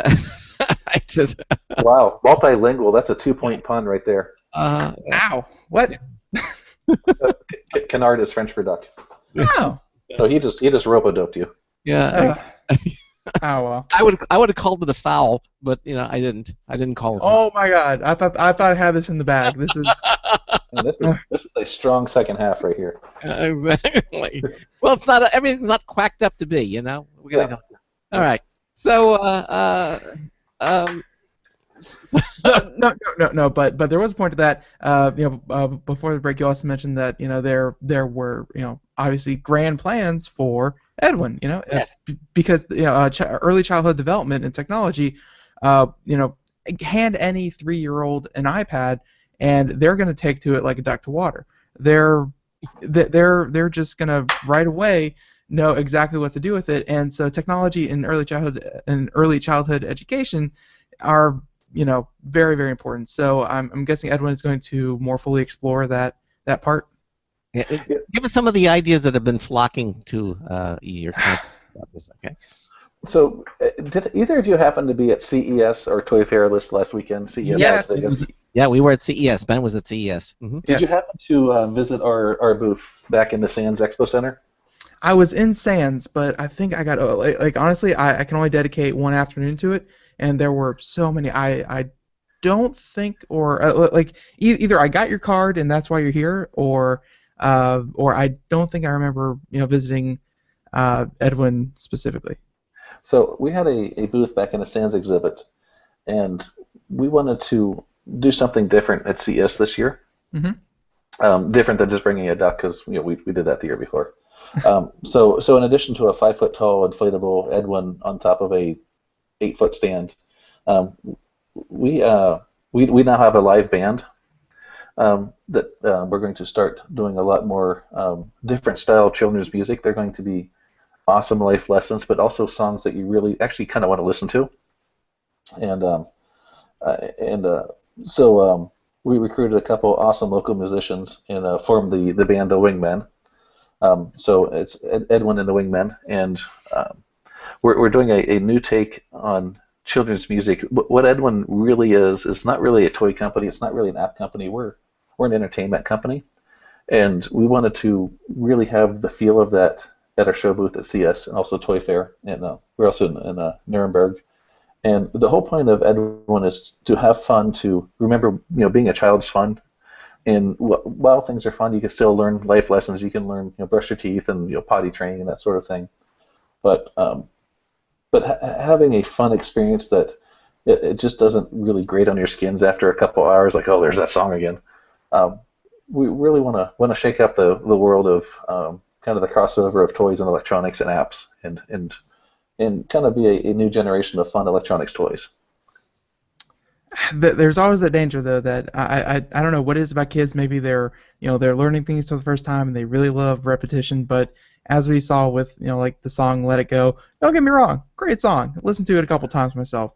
But and then I have friends with kids and they're like, yeah, after about the 800th time, you're like, yeah, let it go, kid. It's getting a little old. Yeah, it's a little different than that. If you Frozen, amazing movie, great branding opportunities. I think they did pretty well at Christmas last year. But it's a different type of entertainment platform. Mm-hmm. It's they have the great characters, but there's not really the interplay of the technology, and there's not Elsa and Olaf and those guys are great, but Edwin, when he forms a bond with a child and basically gets to be their buddy, there's just a great bonding experience. It's more personal than like almost like a third person effect or a third person character in a movie. Edwin's right there with you, so it's more of a personal bond. Right. And I guess like you said, almost everything is in the app. Is there anything worth checking out, or of course there's stuff worth checking out, but is there anything that people should check out on the website to kind of further further along with Edwin, or is it all, once you purchase Edwin and you have the app, then you have everything right there? I think there's two things to that. We're releasing Edwin's bathwater sensing app and also his body temperature app. And the thing we're doing with these a little different than just a digital thermometer is it also guides you sort of how to use Edwin as a thermometer, what the proper bath temperature should be, the depth of the water. We're not a medical device. Edwin's not a lifeguard. If a child's in trouble, there's nothing Edwin can do about it. He's just a rubber duck. So that's why parents need to be in the bathtub with them. And we're not trying to replace parents and grandparents, but we're trying to help the situation out. And you mentioned, is there something on the website? So the thing you can see different on our website versus just downloading the app to look at or going into the Apple Store to look at the package is on the website. We have a handful of really cool videos of kids actually playing with Edwin. And we have the Sophie video. We have there's another video on there, the Edwin Playhouse, where we shoot our instruction videos, and you can really see the children just cuddling up with Edwin, holding Edwin. It's interesting when you shoot a video this way versus some other product videos we shot before. The way kids hold Edwin in their hands, the way they, it's just it's an emotional experience. And the other big thing about Edwin is just the feel.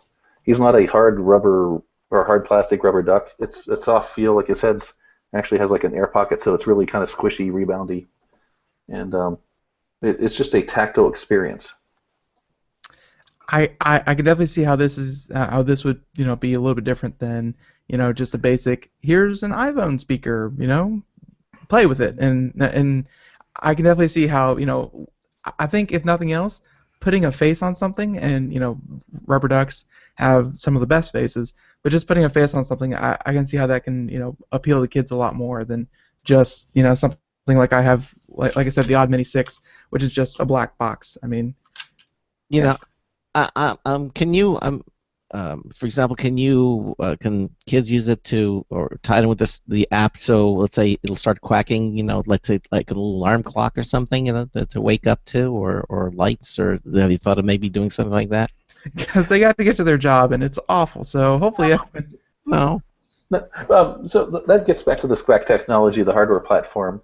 That enables us to make apps that do just about anything. We have an Apple API, so if someone wants to write a third-party app with licensed, they can license Edwin the hardware or license Edwin the communications Squawk technology system. Yeah. So if, whatever company wants to make a whatever toy that's app-enabled, you can use the Edwin Squawk technology through a licensed platform that we have, and you can instantly have mass market ready products instead of spending 2 to 3 years and tens of millions of dollars with a research and development department.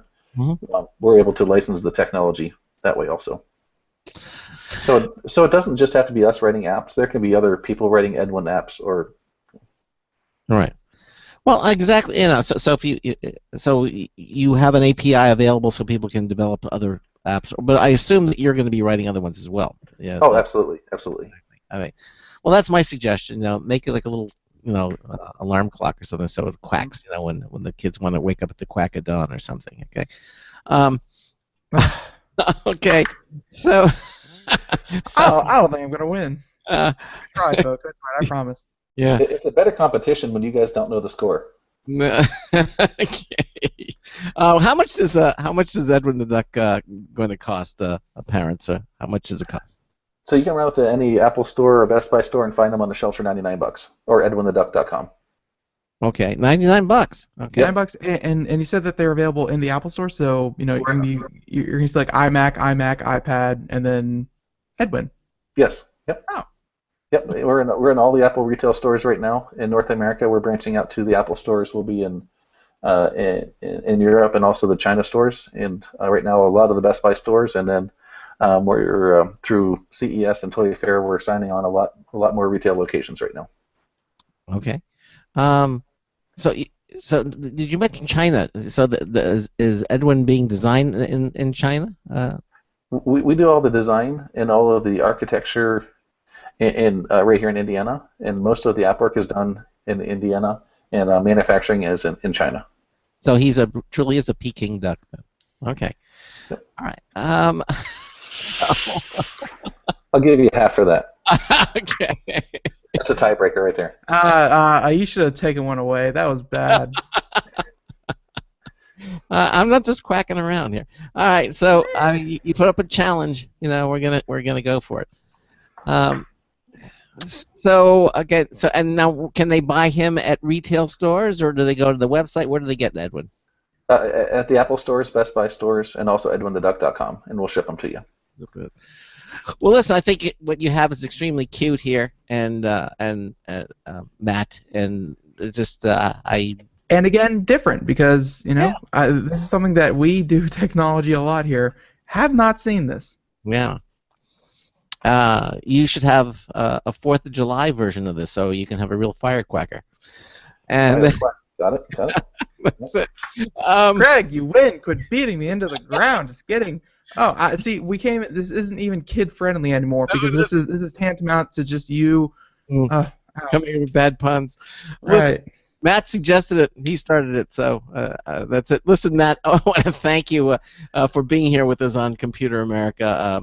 Best of luck to you with it, and it looks like a terrific gift if you have a small one in your life or know someone who would warm up to something like this. Thank you for being with us here on today's show.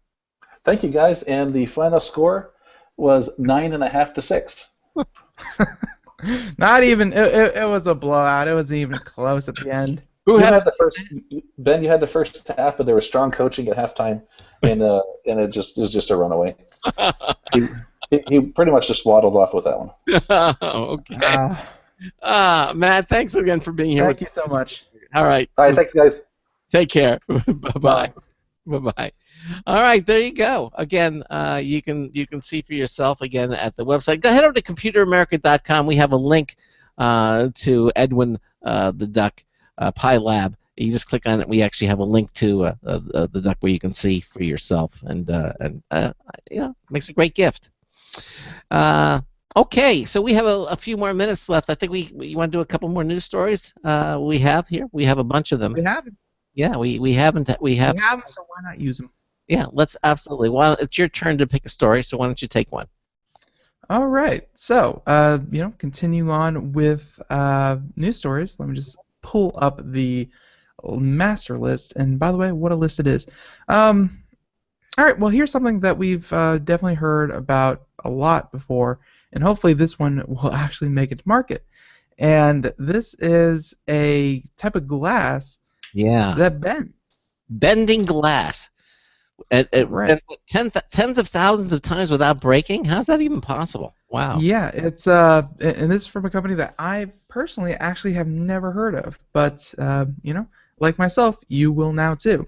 You never heard of shot glass? I have never heard of shot glass. That's what the name of the company. Okay. Right. So it's not S-H-O-T glass. It's S-C-H-O-T-T shot glass. Okay. But yeah. So.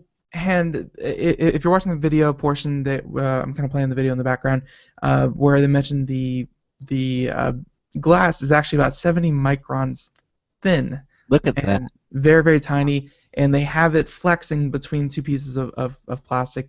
And again, this thing looks like a screen cover. When I say it looks flexible and it looks like a piece of plastic, think of a screen cover where it's supposed to be so thin and barely even noticeable. And yet, here they have a giant roll of flexible glass that's a quarter mile long. The production of this is obviously viable. If they can if they can make that much glass, and be able to store it like that, it's very, very cool. And but yeah, it's so it's a piece of glass 70 microns thin. And in the video they showed this, they can bend tens of thousands of times without breaking. So, and they said that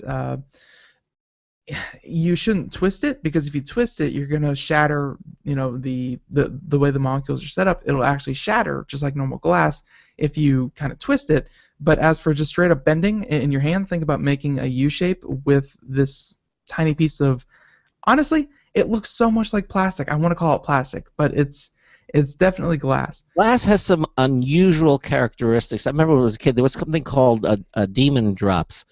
They looked looked like little tadpoles, but they were made out of glass, and you could take a hammer and you could smack it and everything, and it was like indestructible. But they all had this little tail. If you took the tail and you broke the tail off it, everything shattered. The entire thing shattered. Yeah, this glass has some very unusual characteristics. It can be like virtually indestructible one way, and the other way. Tempered glass is like that too. Right. If you hit tempered glass from the edge, it'll shatter. But if you head on, it'll hold together fairly. Anyone who's had to move glass knows that you can put as much pressure as you want on it from one way, but if you set it down wrong or you do something wrong, it'll just shatter. It's awful. Yeah. So, but here, Schott meant, and this whole article is littered with Corning and Gorilla Glass, but Schott argues that its glass is thinner than Corning's products and can be chemically treated to be stronger. But even so, it'll take a whole lot more than flexible glass to make rollable computers real. We'll also need bendable batteries, flexible circuit boards, and rollable screens. Yeah. And of course, many of those are still being worked on by major electronics companies. So, if you're kind of wondering, remember we talked about it the other day. So on Sci-Fi, they always want to show a futuristic phone. What makes it? It's always transparent. Right. Theory, it's great, but we have so many things that we still have to do before something like that can happen. Ben just mentioned a number of the things. But Schott's point though is that the first products that Schott's bended glass won't actually bend. For now, we're far enough away that bending computers that Schott isn't actively pursuing them at all. The low-hanging fruit is a fingerprint sensor that covers and the layers separating components inside tightly stacked computer processors. In Schott's demo suite in San Francisco, the author tried a fingerprint sensor covered with Schott's new glass, and which is the one in the LE TV's 1S phone. It looked shiny, it felt smooth, it didn't bend at all, and it wouldn't. But the author knew it wouldn't. But it was a sobering reminder that the practical application for fancy new technology aren't always as cool as you'd expect. Because yes, it's being bent thousands of times. But at the end of the day, what this is probably going to be, along with any other bendable glass that we've seen, is more durable basic phones. More durable straight phones, because if it can give just that little bit instead of shattering like an old piece of glass, then that'll make a basic non-flexible phone just that much more resilient. So we're probably still going to be sticking with non-foldable computers for a while now, but at least the raw materials going into it are going to be just that much more resilient to any kind of stress we put it under. Yeah. I have one more quick story that I would like to do, Ben. You can squeeze it in. Yeah, I think. Do you remember Coleco as a kid? Yeah. No, I'm sorry. That happened about 10 years before I was born. Oh, they had these retro games that were really great. And evidently Coleco thinks that retro games are set for a comeback. According to the console maker. Just unveiled at the Toy Fair of 2016, the Coleco Chameleon, which still needs to be funded through an upcoming Kickstarter, wants to separate itself from the consoles that rely on DLC and patch updates. Retro VGS, the company that's making the hardware, says the publishers expressed an interest in putting out new games with the aesthetic of 8 and 16-bit game displays, And so we may see something like this. In other words, the entire game would be in the console or in the hand device. I'm not sure exactly. It looks like it's two parts, really. But there's a console, and I mean, yes, you can go nostalgic with this. You can say, oh, the games of yesteryear. But let's face it, it's going to be using modern technology. So, and if you're making games that are in 16-bit style, you could probably load on a few thousand games. Yeah, but onto a modern-day hard drive. But would you want like a 16-bit version of Madden, football?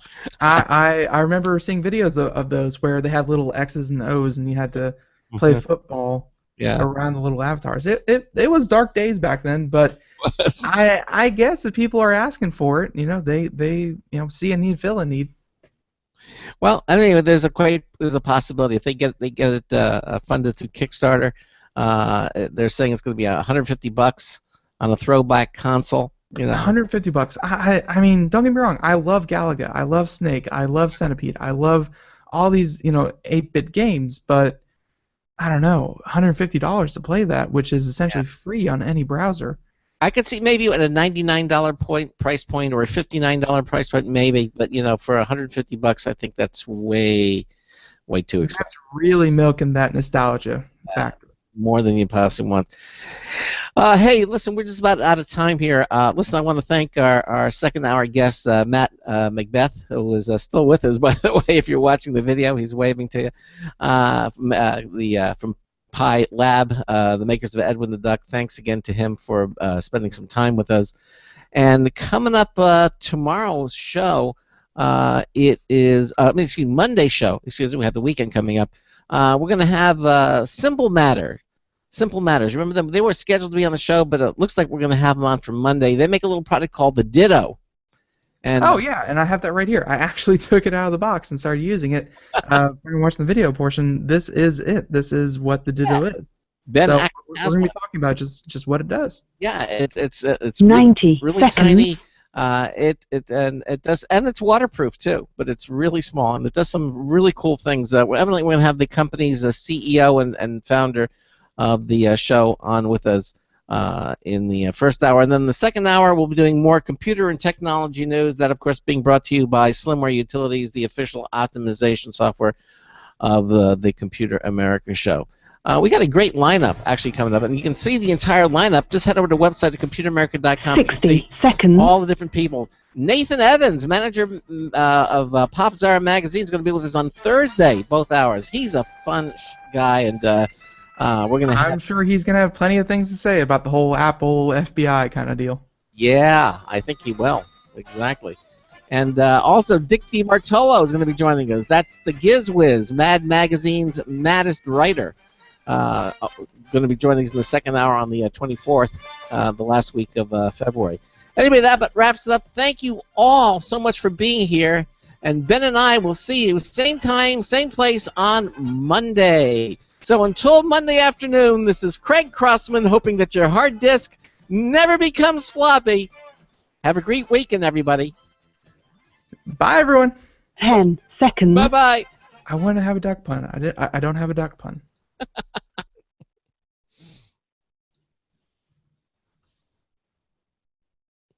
Thank you for using Blog Talk Radio. Goodbye. Okay, everybody, thanks again for watching our live video stream. Thanks for being with us. Have a great weekend. See you on Monday. Bye-bye, everybody. Bye. See you guys. Thank you. Bye.